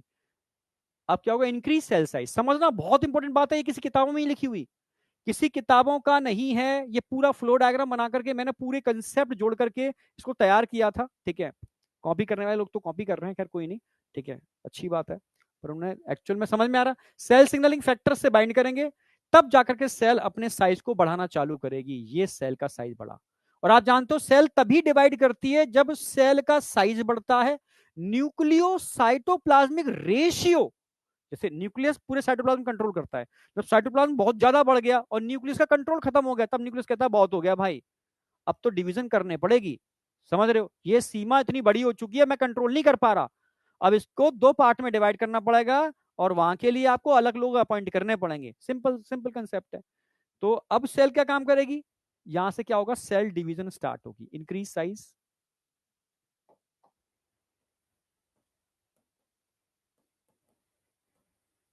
जब साइज बढ़ेगा, साइज बढ़ने के बाद अब सेल क्या करेगी? डिवीजन स्टार्ट करेगी, सेल डिवीजन।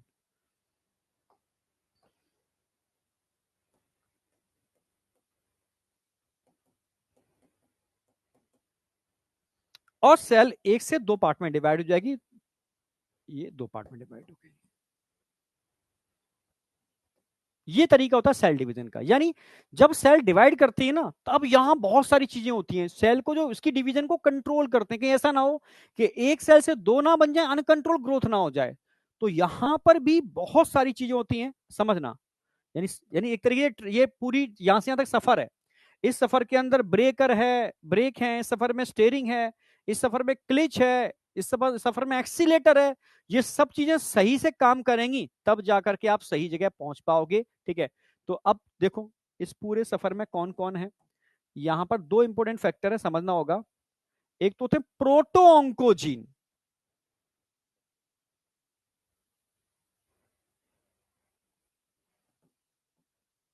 एक होते हैं प्रोटो ऑन्कोजीन, और एक होते हैं ट्यूमर सप्रेसर जीन, जो ट्यूमर को सप्रेस करके रखते हैं, कहीं ऐसा ना हो जाए कि अनकंट्रोल ग्रोथ हो जाए। ठीक है, एक तो होते हैं प्रोटो ऑन्कोजीन,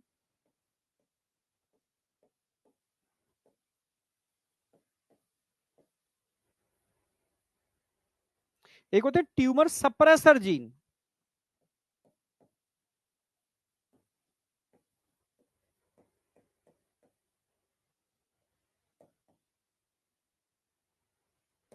अब समझना प्रोटो ऑन्कोजीन क्या होते हैं भाई। ऑन्कोजीन का मतलब है कैंसर प्रोड्यूसिंग जीन, और प्रोटो ऑन्कोजीन का मतलब है, ठीक है, ऐसे जीन, भाई नॉर्मल जीन है, ये सेल डिवीजन को कंट्रोल करने वाले नॉर्मल जीन है।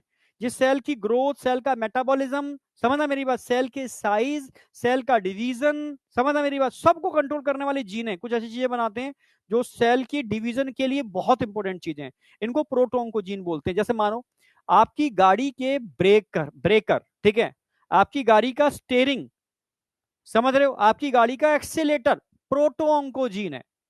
जो काम क्या करता है, आपको सही जगह तक पहुंचाने में हेल्प करता है। ठीक है, समझना मेरी बात, गाड़ी के अंदर सीटें भी हैं, गाड़ी में डिग्गी भी है, गाड़ी में छत भी है, गाड़ी में पंखे भी लगे हैं, गाड़ी में लाइटें भी लगी हैं, पर ये अहम भूमिका नहीं निभाते। ठीक है, अहम भूमिका जो गाड़ी किस चीज को कंट्रोल कर रही है वो क्या है, स्टेयरिंग है, ब्रेक है, क्लिच है, एक्सीलेटर है।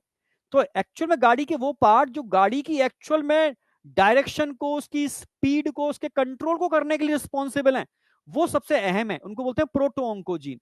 अगर प्रोटो ऑन्कोजीन में कुछ भी गड़बड़ हो जाती है, स्टीयरिंग टूट जाए चलती गाड़ी में, ब्रेकर फेल हो जाए, एक्सीलेटर दवा का दवा रह जाए, समझ रहे हो, तो क्या होगा, एक्सीडेंट हो जाएगा, यानी नॉर्मल सेल कैंसर सेल में कन्वर्ट हो जाएगी। यानी ऐसे जीन जो एक्चुअल में सेल डिवीजन के लिए बहुत अहम भूमिका निभाते हैं, ठीक है, इनमें अगर म्यूटेशन हो जाए तो एक नॉर्मल सेल कैंसर सेल में कन्वर्ट हो जाती है। यानी ये सेल साइकिल को रेगुलेट करने वाले जीन है, ये सेल की ग्रोथ के लिए बहुत इंपॉर्टेंट मतलब जीन होते हैं। समझ में आया नहीं आया? हाँ, growth regulation factor, yes, cell signalling factor निकल रहे हैं, वो भी इन्हीं से बनते हैं, मेटाबॉलिज्म सबको यही कंट्रोल करते हैं। ठीक है, तो मैं लिख दे रहा हूं, प्रोटोन का जीन क्या बनाते हैं, cell signalling factor,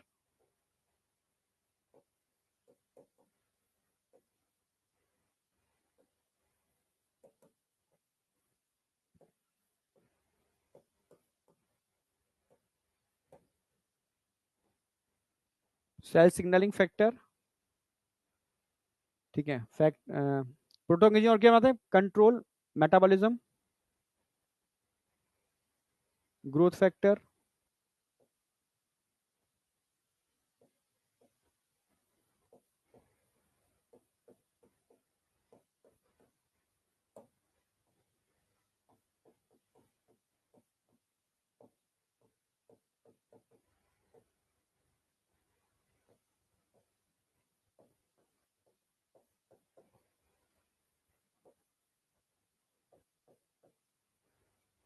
metabolism, controlling factor, ये सब फैक्टर कौन बनाता है, प्रोटो ऑन्कोजीन बनाते हैं, समझे। हाँ, सब कौन बनाता है, हाँ, ग्रोथ रेगुलेशन फैक्टर भी ये बनाएंगे। ठीक है, ग्रोथ रेगुलेशन फैक्टर लिख देता हूं मैं।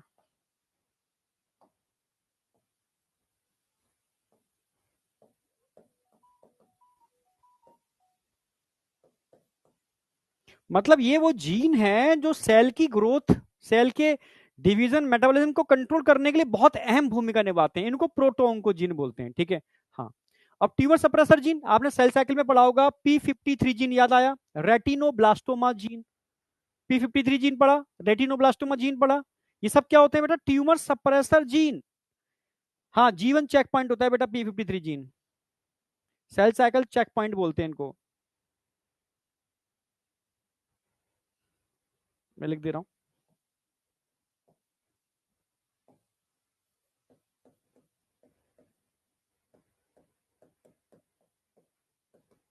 सेल साइकिल चेक पॉइंट, जो सेल साइकिल में फेज होती है ना,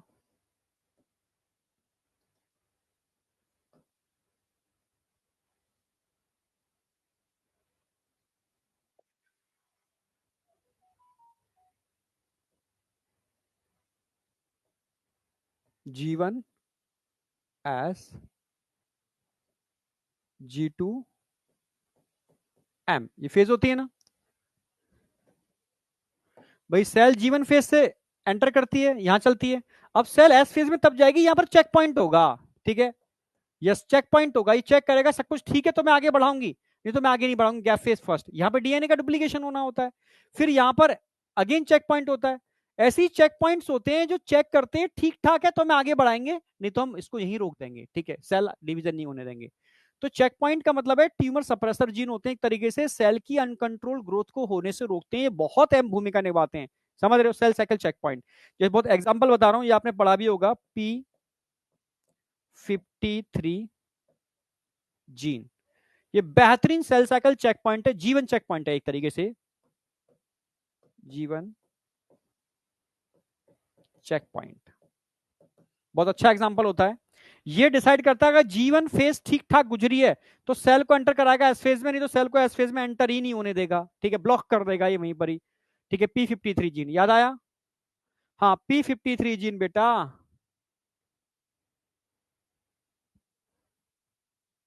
ठीक है, हाँ, अगर सेल प्रॉपर डिवीजन नहीं कर रही है तो ये इंड्यूस करता है सेल। ठीक है, सेल को किस में कन्वर्ट करा देगा?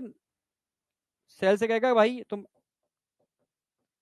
एपोप्टोसिस में कन्वर्ट कर देगा, यानी सेल की एपोप्टोसिस करा देगा अगर सेल जीवन फेज जरा भी गड़बड़ है तो। ये चेक पॉइंट बड़ा अहम भूमिका निभाते हैं। ठीक है, तो ये ट्यूमर सप्रेसर जीन है। ठीक है, यानी ये अगर मैं इनकी बात करूं कि प्रोटोऑन्कोजीन, ट्यूमर सप्रेसर जीन, ये सेल डिवीजन के लिए बहुत असेंशियल है। P53, अरे सेल साइकिल में चेक पॉइंट पढ़े होंगे ना, उसमें ये दो ही तो चेक पॉइंट पढ़ाते हैं हम, P53 और एडिनोब्लास्टोमा। ठीक है, दो ही पढ़ाते हैं।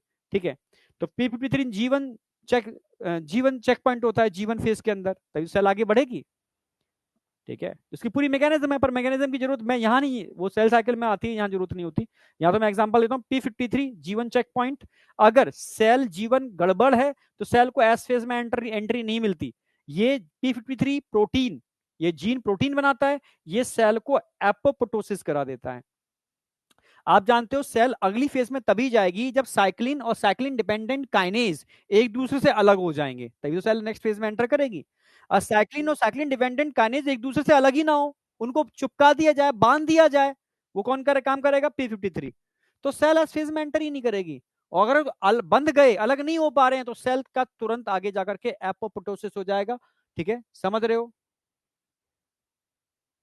समझ रहे हो? सेल का एपोप्टोसिस हो जाएगा, प्रोग्राम सेल डेथ हो जाएगा। ये मैकेनिज्म हमें प्रोटेक्ट करती है, समझ रहे हो, इन नॉर्मल सेल को अनकंट्रोल ग्रोथ में कन्वर्ट होने से। यहां तक कोई डाउट?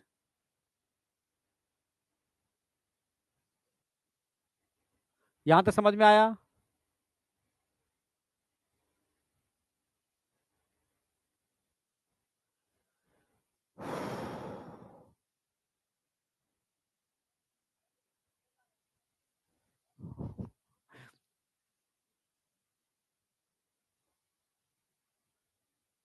मोहम्मद काफी, आपके पास क्या डिग्री है? मेरी डिग्री से क्या मतलब है तुझे? ठीक है, जब डॉक्टर लगा हुआ है तो कहीं ना कहीं डॉक्टरेट की होगी मैंने, तभी तो होगा। समझ रहे हो? चलो, नहीं एक ही याद रखो P53, क्योंकि एम्स में क्वेश्चन P53 पर आया, BHU में P53 पर आया है।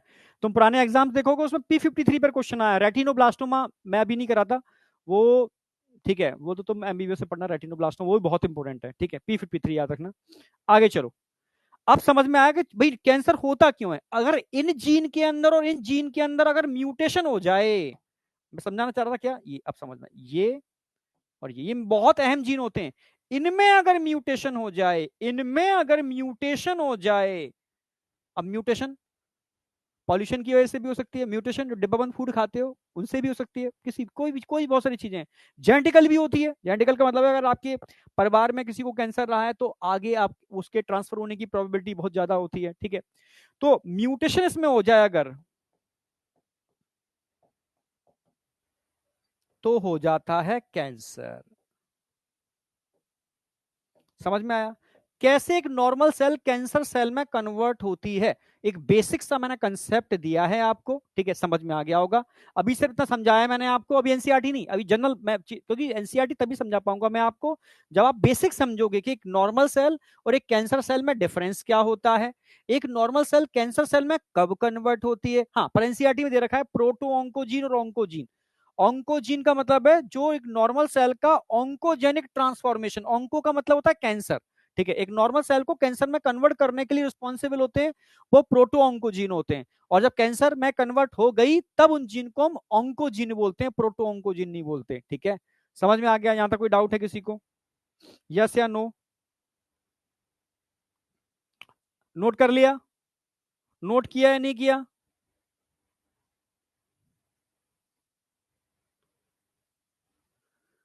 एमडी बेटा पीजी होता है, उससे भी ऊपर होता है डॉक्टरेट।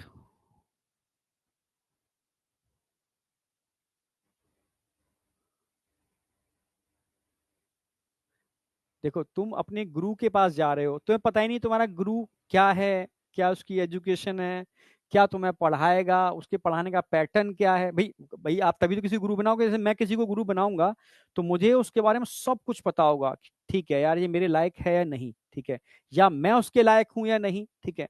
जब दोनों चीजें मैच कर जाती हैं तभी गुरु और शिष्य की जो बॉन्डिंग होती है ना, जबरदस्त होती है। समझ में आया?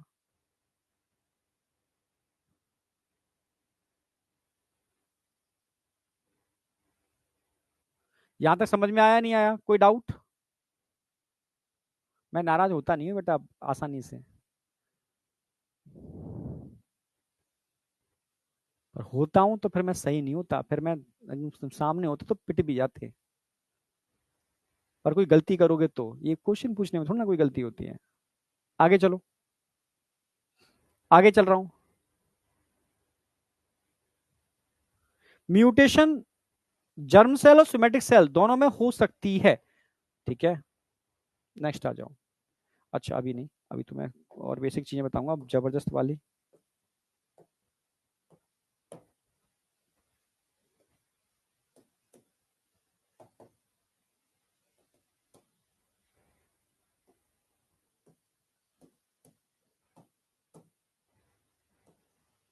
अब आ जाओ। अब मैं एनसीईआरटी पर आ रहा हूं। एनसीईआरटी क्या बोल रही है समझने की कोशिश करना। एनसीईआरटी कह रही है कि एक नॉर्मल सेल है, उस नॉर्मल सेल का ऑन्कोजेनिक ट्रांसफॉर्मेशन कैसे होता है। तो एनसीईआरटी ने कहा है कि ऑन्कोजेनिक ट्रांसफॉर्मेशन के लिए कार्सिनोजन होते हैं। समझना मेरी बात, जैसे समझो एक तरीके से कार्सिनोजेनिक का मतलब ऐसे समझो, कार्सिनोजन का मतलब है वो केमिकल जो कैंसर प्रोड्यूस करते हैं, जो एक नॉर्मल सेल का ऑन्कोजेनिक ट्रांसफॉर्मेशन करते हैं वो कार्सिनोजन है, ऐसे याद रखो, ठीक है। कहते हैं ना ये बहुत कार्सिनोजेनिक है, कहते हैं कि प्लास्टिक कार्बनिक होती है पीवीसी, ठीक है। सुना होगा कि माइक्रोवेव में अगर आप प्लास्टिक की चीजें यूज कर रहे हो तो जब की जो किरणें पड़ती हैं तो उससे वो पीवीसी के जो पार्टिकल्स होते हैं फूड में चले जाते हैं, वो कार्सिनोजेनिक होती है, यानी कैंसर प्रोड्यूसिंग। तो इस तरह कार्सिनोजेनिक सब्सटेंस कई हो सकते हैं, बायोलॉजिकल हो सकते हैं, वायरस। कार्सिनोजेनिक सब्सटेंस फिजिकल हो सकते हैं, radiation, x rays, gamma rays, yes, ultraviolet rays carcinogenic है, कैंसर प्रोड्यूसिंग, जो एक नॉर्मल सेल का ऑन्कोजेनिक ट्रांसफॉर्मेशन करते हैं।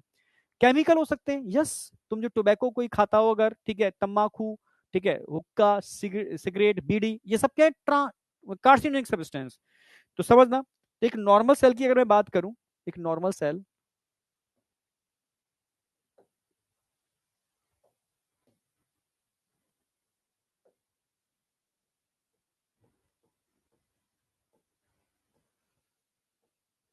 नॉर्मल सेल, इस नॉर्मल सेल का ऑन्कोजेनिक ट्रांसफॉर्मेशन, ऑन्कोजेनिक ट्रांसफॉर्मेशन कैसे होगा?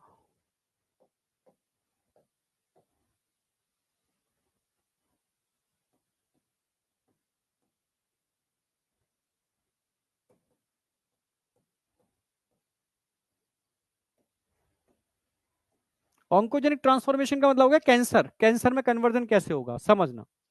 एक नॉर्मल सेल है, इसके लिए कार्सिनोजन, कैंसर प्रोड्यूसिंग सब्सटेंस को हम कार्सिनोजन कहते हैं, ठीक है।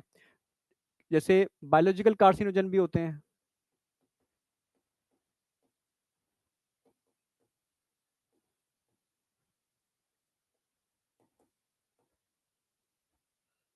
बायोलॉजिकल का मतलब है एक ऐसा वायरस जो अपने डीएनए को प्रोटोऑन्कोजीन के बीच में डाल देता है, तो प्रोटोऑन्कोजीन टूट गया, मतलब खराब हो गया, तो कैंसर हो जाएगा, ठीक है। जैसे ह्यूमन पैपिलोमा वायरस बताया था मैंने आपको, कैंसर प्रोड्यूसिंग होता है। बायोलॉजिकल कार्सिनोजन होते हैं, ठीक है। इसके अलावा केमिकल कार्सिनोजन होते हैं,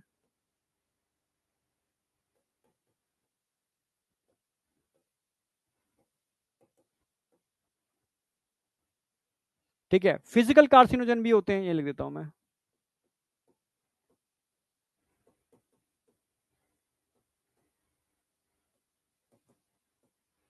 यानी अगर फिजिकल कार्सिनोजन में एक्स रेज, गामा रेज, समझना मेरी बात, अल्ट्रावायलेट रेज, इनसे एक्सपोज कराओगे नॉर्मल सेल को तो ऑन्कोजेनिक ट्रांसफॉर्मेशन हो जाएगा।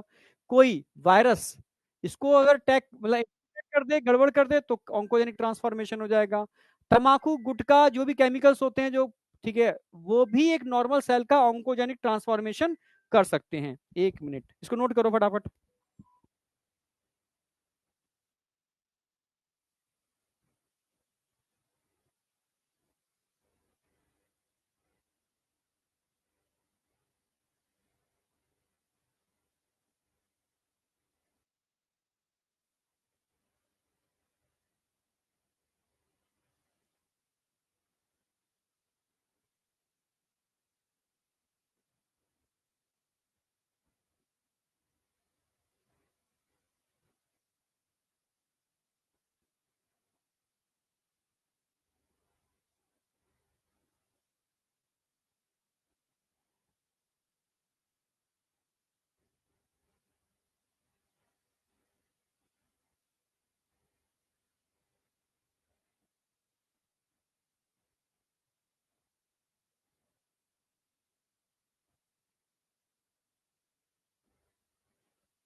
हाँ ठीक है, एक अर्जेंट कॉल था, ठीक है। तो बात कर रहा था मैं, biological carcinogen, physical carcinogen, chemical carcinogen, ठीक है। कार्सिनोजन का मतलब होता है कैंसर प्रोड्यूसिंग, ठीक है, जो एक नॉर्मल सेल का ऑन्कोजेनिक ट्रांसफॉर्मेशन कर दे, ठीक है, वो कार्सिनोजन है। समझ में आ गया। अब ऑन्कोजेनिक ट्रांसफॉर्मेशन होने का मतलब है कैंसर बन गया। आवाज आ रही है सही? आवाज आ रही है क्या? हाँ, ह्यूमन पैप वो तो बताऊंगा अभी मैं डिटेल में। जैसे मानो ऑन्कोजेनिक ट्रांसफॉर्मेशन का मतलब क्या होता है, मैं ये कहना चाह रहा हूँ, ऑन्कोजेनिक ट्रांसफॉर्मेशन का मतलब क्या होता है, समझो।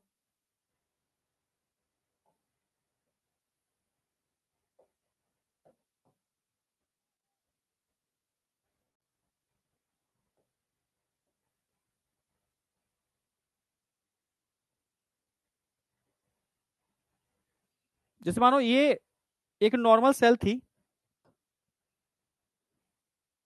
उसका ऑन्कोजेनिक ट्रांसफॉर्मेशन हो गया, यानी ये सेल नॉर्मल थी, पर जैसे ही इन कार्सिनोजन का स्टिमुलेशन मिला, अब इनमें अनकंट्रोल ग्रोथ हो गई, अनकंट्रोल ग्रोथ हो गई, अनकंट्रोल ग्रोथ हो गई, और बन गया ट्यूमर, क्योंकि अभी एक ही जगह है, कैप्सूल के अंदर है, कैप्सूलेटेड है और एक ही जगह है, तो क्या बन जाएगा? ट्यूमर। इसको बोलते हैं ट्यूमर। कैप्सूलेटेड है, कैप्सूल के अंदर है, कैप्सूलेटेड है, बिल्कुल कैप्सूल के अंदर है।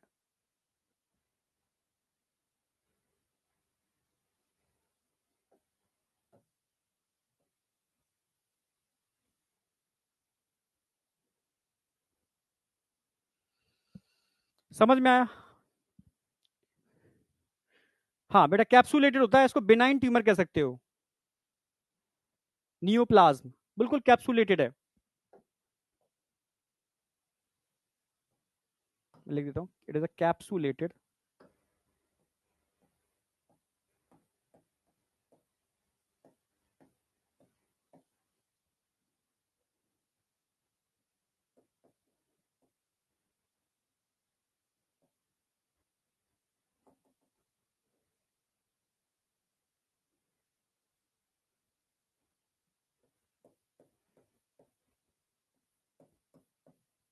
Neoplasm, capsulated neoplasm. और एक सिंगल सेल को क्या बोलेंगे? Neoplastic cell. एनसीईआरटी की लाइनें बोल रहा हूं मैं, नियोप्लास्टिक सेल।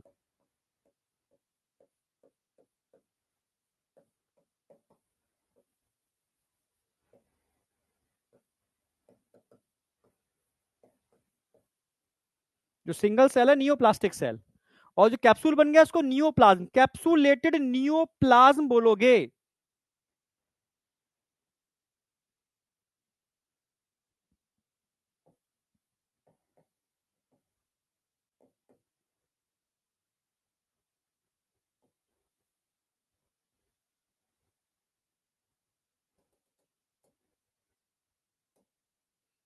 इसको नोट करो पहले, कैप्सुलेटेड नियोप्लाज्म नोट करो।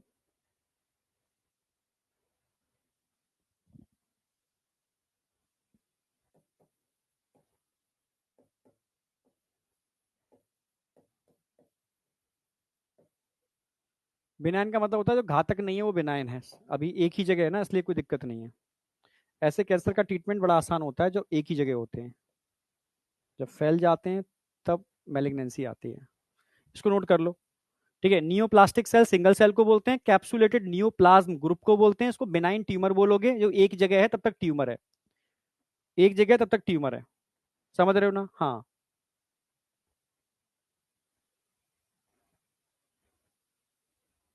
जो नियोप्लास्टिक सेल्स होते हैं ना, हाँ, नोट करो।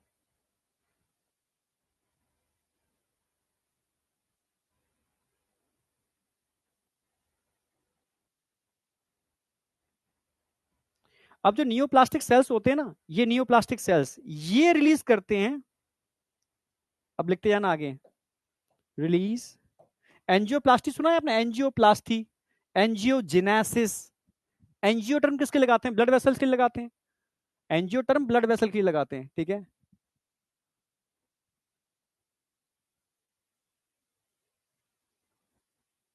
अरे इसमें क्या है भाई, एक नॉर्मल सेल है, ठीक है, वायरस का इन्फेक्शन हुआ, कैंसर में कन्वर्जन हो जाएगा।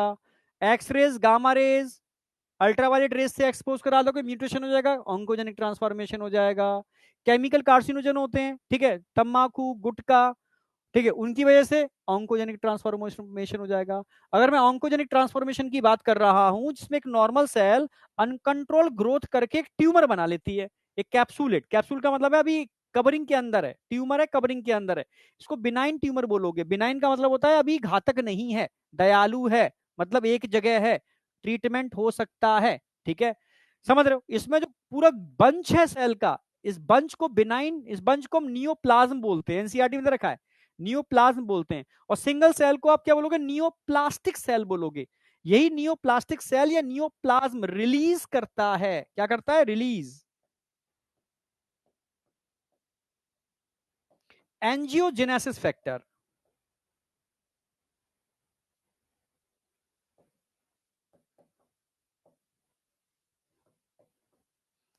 समझना, ये कैंसर सेल, ये दैत्य कितने खतरनाक है, समझना इनके बारे में। ये पहले क्या काम करते हैं? भाई टीलोमरेज एंजाइम को एक्टिवेट कर लेते हैं, ठीक है, जिससे कि इनकी मौत कभी ना हो, अनकंट्रोल ग्रोथ कर पाए। दूसरा भाई, जब इनकी ग्रोथ बढ़ेगी तो इनको खाना पीना भी चाहिए, इनको न्यूट्रिशन भी चाहिए।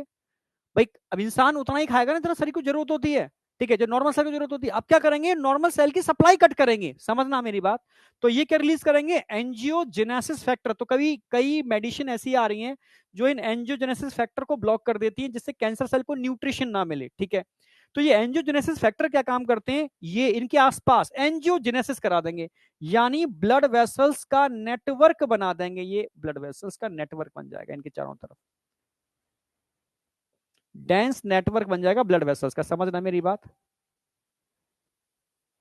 ब्लड वेसल्स का डेंस नेटवर्क बन जाएगा।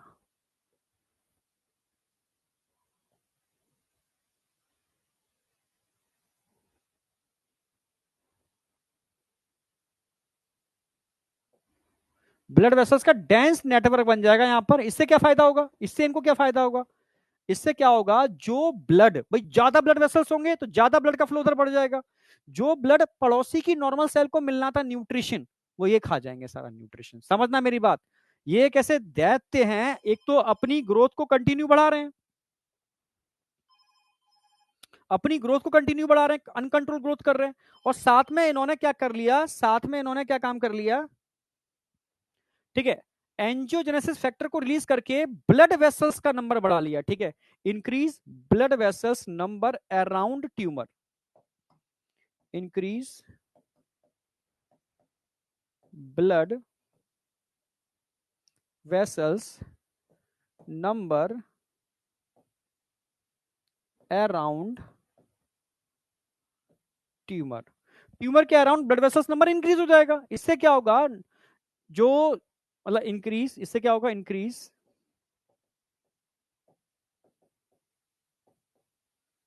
ब्लड सप्लाई, ऑक्सीजन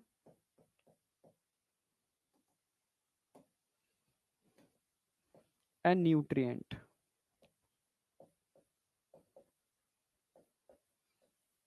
टूवर्ड्स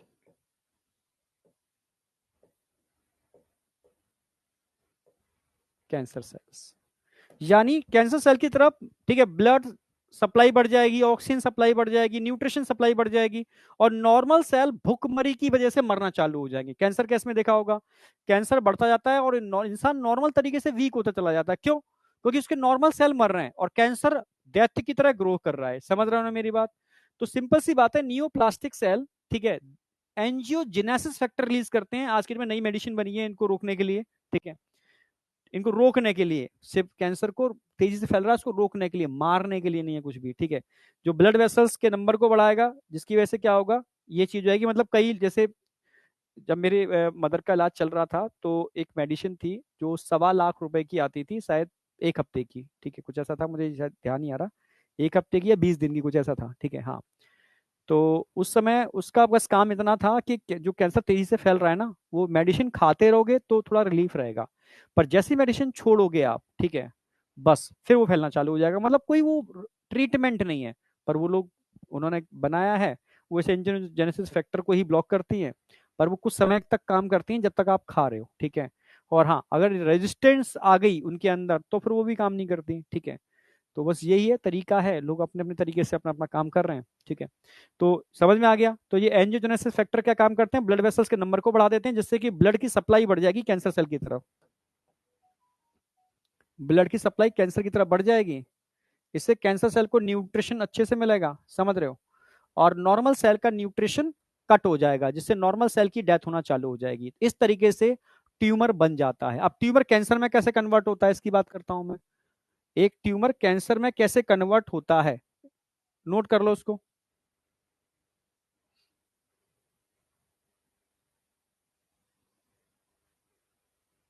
कर लिया नोट, डन, समझना। अब कैंसर कब कब बोलोगे इसको, कैंसर टर्म कब आएगा इसके लिए, ये ट्यूमर था, ये कैप्सूल फट गया, कैप्सूल फट गया। अगर ये कैप्सूल फट गया,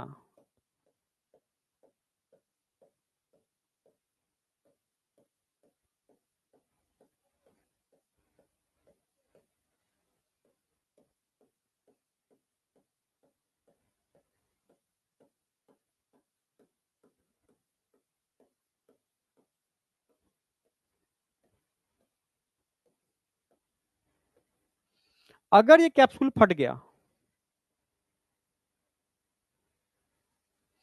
तो ये कैंसर सेल बाहर आ जाएंगे, और बाहर आने का मतलब है बाहर भाई ब्लड वेसल्स होंगे सारे के सारे।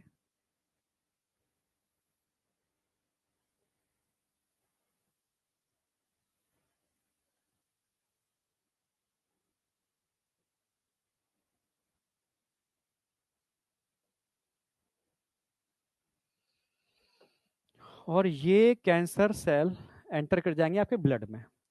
अगर कैंसर सेल ब्लड में आना आना स्टार्ट हो गई, मतलब अब मैलिग्नेंसी आ गई ब्लड में, लिम्फ नोड में, क्योंकि ब्लड और लिम्फ तो कनेक्टेड होते हैं आपस में, ठीक है।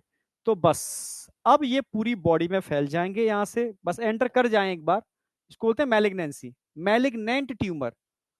यानी अब ये पूरी बॉडी में जहां जहां जाएंगे, मतलब मल्टीपल कैंसर बना लेंगे, मल्टीपल कैंसर। अब ट्रीटमेंट बड़ा मुश्किल है, क्योंकि कैंसर जब फैल जाता है ना, तो सिर्फ सर्वाइबिलिटी लोग इंक्रीज करते हैं कि 1 साल का 2 साल हम सर्वाइबिलिटी बढ़ा लेते हैं, ठीक है, ट्रीटमेंट बहुत सारे ट्रीटमेंट करा करके, और कोई ज्यादा कुछ है नहीं, ठीक है। फिर मल्टीपल कैंसर बन जाते हैं, ठीक है। इसको मतलब मेटास्टेसिस बोलते हैं, मतलब इसको आप कैंसर बोलोगे, अब तक कैंसर नहीं था, अब ये कैंसर है एक्चुअल में, अब इसको आप कैंसर बोलोगे।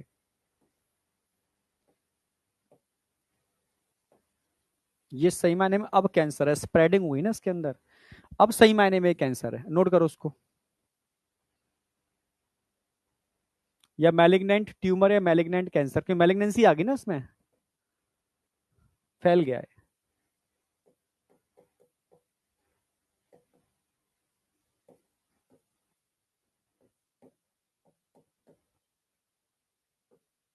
और मैलिग्नेंट ट्यूमर को ही हम कैंसर बोलते हैं,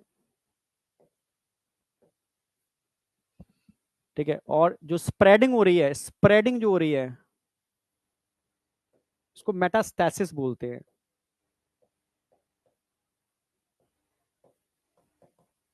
स्प्रेडिंग को बोलते हैं मेटास्टेसिस।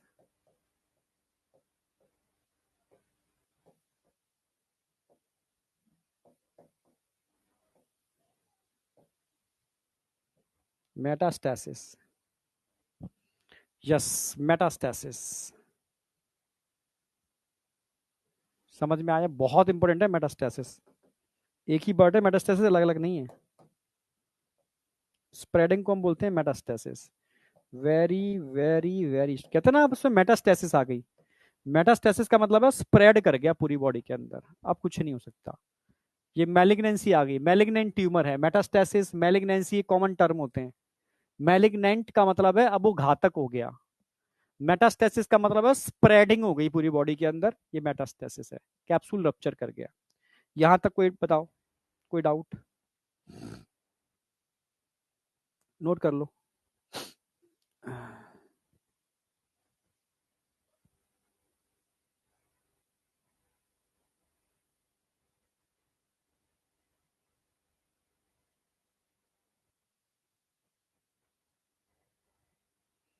नहीं बेटा, मदर को कुछ भी नहीं था, बिल्कुल दौड़ लगाती थी, टहलती थी, मेरे संग घूमती थी बहुत, ठीक है। बस अचानक से एक अल्ट्रासाउंड कराया नॉर्मली, उसमें किडनी के ऊपर एक बड़ा सा ट्यूमर नजर आया, मतलब लेट स्टेज मालूम पड़ा, पर वो लिम्फ वगैरह में फैल चुका था तब तक, ठीक है। तो डॉक्टर ने कहा कि ये तो कैंसर है, ठीक है। पता किया कौन सा कैंसर है, तो वो रीनल सेल कार्सिनोमा था। कार्सिनोमा सबसे डेंजरस कैंसर होता है, कार्सिनोमा, ध्यान रखना, ठीक है। फिर बहुत सारे डॉक्टरों से मिले तो समझ ही नहीं आया कि ये अचानक से क्या नजर आया, क्योंकि वो तो नॉर्मल थी एकदम, ठीक है। हाँ, वीकनेस फील करती थी, बट हमें लगता था वो डायबिटिक थी, तो थोड़ा इस वजह से दिक्कत होती है, ठीक है। तो बस फिर सर्जरी कराई, स्प्रेड तो हो ही चुका था पहले भी, ठीक है। फिर लंग इन्फेक्शन हो गया उनको, सर्जरी के टाइम पर ही। बड़े बड़े हॉस्पिटल्स में इतनी लापरवाहियां होती हैं, मैं क्या बताऊं, ठीक है। तो मतलब कुछ कह नहीं सकते डॉक्टर किस हद तक क्या क्या करते हैं। फिर इम्यूनोथेरेपी उनकी डिले हो गई, फिर इम्यूनोथेरेपी चालू हुई थी, तब तक बहुत देर हो चुकी थी, स्प्रेड हो चुका था यूट्रस में कई जगह, वो स्प्रेड कर गया, ठीक है। फिर क्योंकि किडनी बैकबोन के पास होती है, हाँ, तो वहां से बैकबोन में एंटर कर गया था, तो एक दिन बैकबोन ब्रेक हो गई पूरी, मतलब बहुत, कैंसर बहुत बहुत गंदी चीज है, ठीक है, बहुत पेनफुल है, ठीक है। तो मॉर्फिन की बहुत गोली देते थे, इसलिए मतलब बहुत खराब है। तभी तो मैं कह रहा हूँ कि कैसे भी करके थोड़ा सा लोगों को अवेयरनेस की ज़रूरत है इस समय, ठीक है, कि कैसे भी करके चीज़ों से बचें। बाद बाकी की चीज़ें तो हमारे हाथों में है नहीं, क्योंकि जेनेटिकल भी होता है, ठीक है, पर जितना हम अवेयर हो सकते हैं उतना अवेयर रहें बस, ठीक है। तो ये हो गया बेटा कैंसर। यहाँ तक कोई डाउट है तो मुझे बताओ।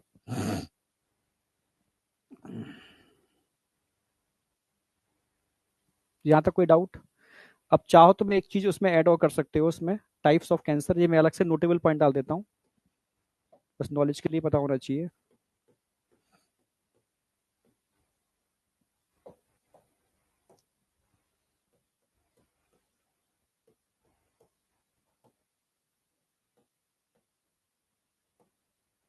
मतलब 3 टर्म हम यूज करते हैं, कार्सिनोमा, सार्कोमा और लिम्फोमा, जिसको ल्यूकेमिया भी कहते हैं, ठीक है। सुना भी होगा आपने, कार्सिनोमा कहते हैं, कार्सिनोमा सबसे घातक होता है, रीनल सेल कार्सिनोमा था, ठीक है, सबसे घातक कार्सिनोमा होता है।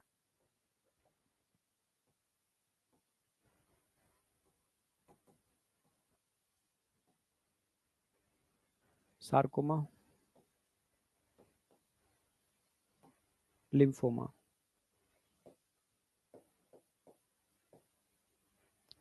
लिम्फोमा का मतलब है ब्लड कैंसर, एक ही बात है।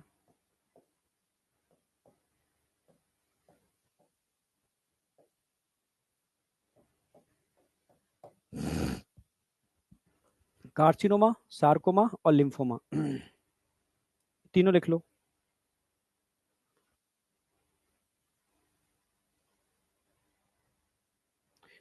बस ऐसे याद रखो, आपसे वैसे पूछेगा तो नहीं, नॉलेज के लिए पूछेगा कि स्किन कैंसर क्या कहलाएगा, किसी ऑर्गन की जो एपिथेलियम होती है उसका कैंसर क्या कहलाएगा।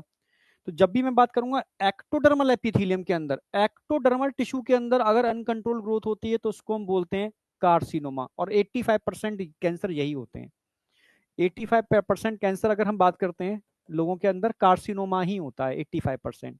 आपकी गट की एपिथेलियल हो, ठीक है, कोई भी एपिथेलियल टिश्यू होंगे जो एक्टोडर्मल जिनका ओरिजिन है, एक्टोडर्मल जिनका ओरिजिन है, ठीक है। गट का मिड वाला पार्ट होता है वो तो एंडोडर्मल होता है, ऊपर का एक्टोडर्मल होता है और नीचे वाला एक्टोडर्मल होता है। तो ये ऊपर वाले पार्ट में कैंसर हो जाए या लोअर एनल कैनाल में हो जाए तो ये एक्टोडर्मल होता है, इसको बोलोगे आप कार्सिनोमा, ठीक है। ऐसे याद रखो, एक्टोडर्मल टिश्यू, इसमें अनकंट्रोल ग्रोथ होती है तो कार्सिनोमा बोलेंगे। मीजोडर्मल टिश्यू, मीजोडर्मल का मतलब है बोन कैंसर किसी को है, ठीक है, बोन मीजोडर्मल टिश्यू होते हैं, मीजोडर्मल टिश्यू,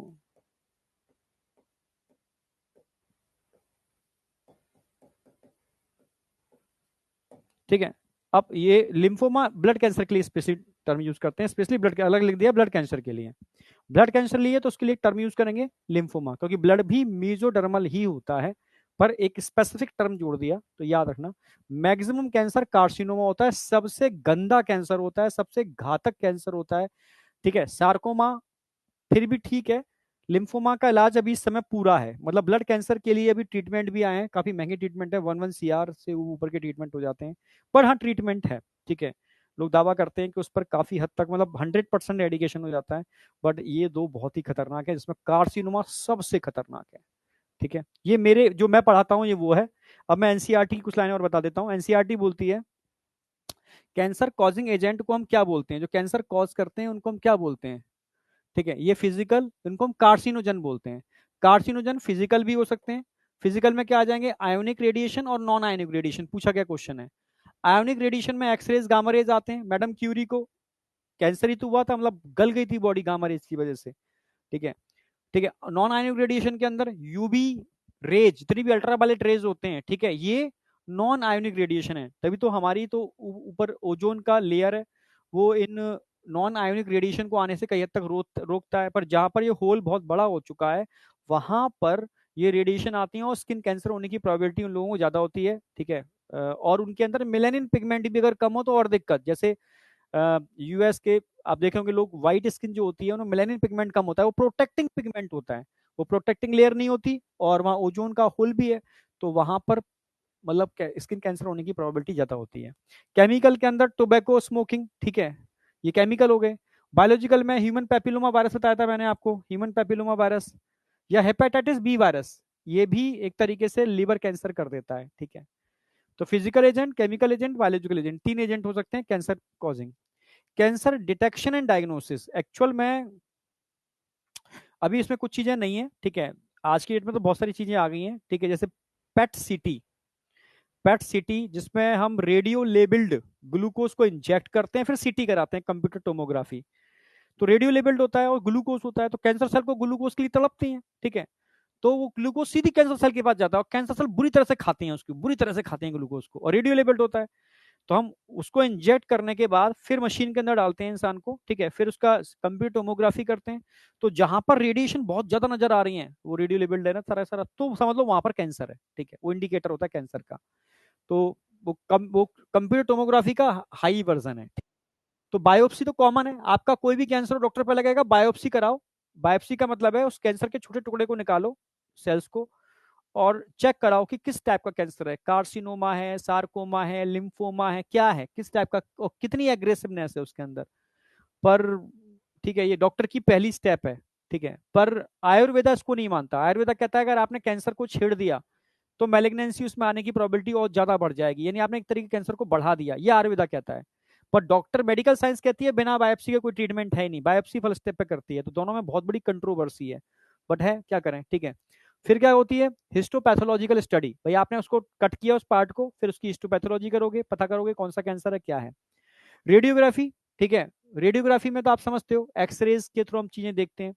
सबसे ज्यादा यूज होता है सीटी, कंप्यूटर टोमोग्राफी, पर कंप्यूटर टोमोग्राफी का एडवांस वर्जन आ गया है पेट सीटी, ठीक है। हाँ, पर इसके साइड इफेक्ट हैं, क्योंकि इसमें एक्सरेज यूज करते हैं, ठीक है। पर करें क्या यार, एक्सरेज यूज ही सबसे ज्यादा ये हो रहा है।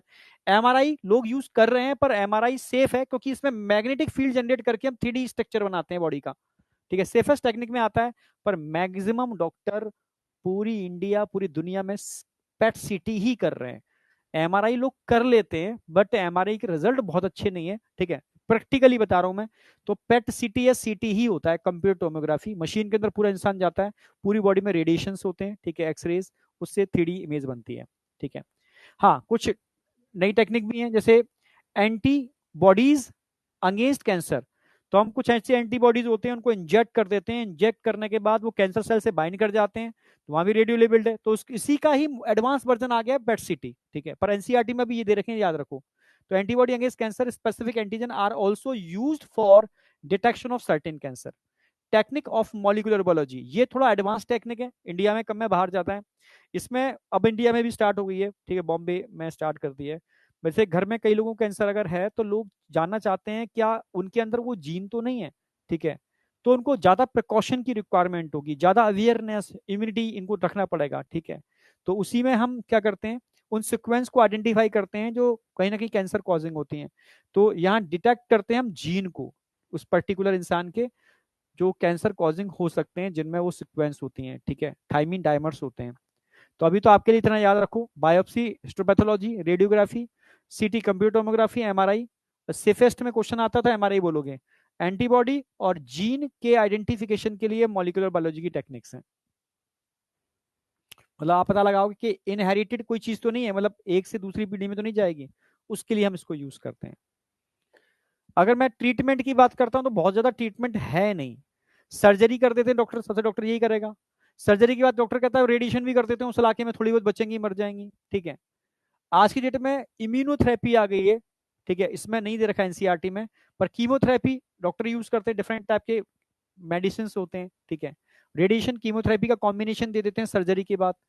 मतलब हिट एंड ट्रायल चल रही, बताऊं डॉक्टर्स हिट एंड ट्रायल कर रहे हैं, कोई ट्रीटमेंट है ही नहीं। बच गया इंसान तो किस्मत है, नहीं बचा तो ठीक है ना।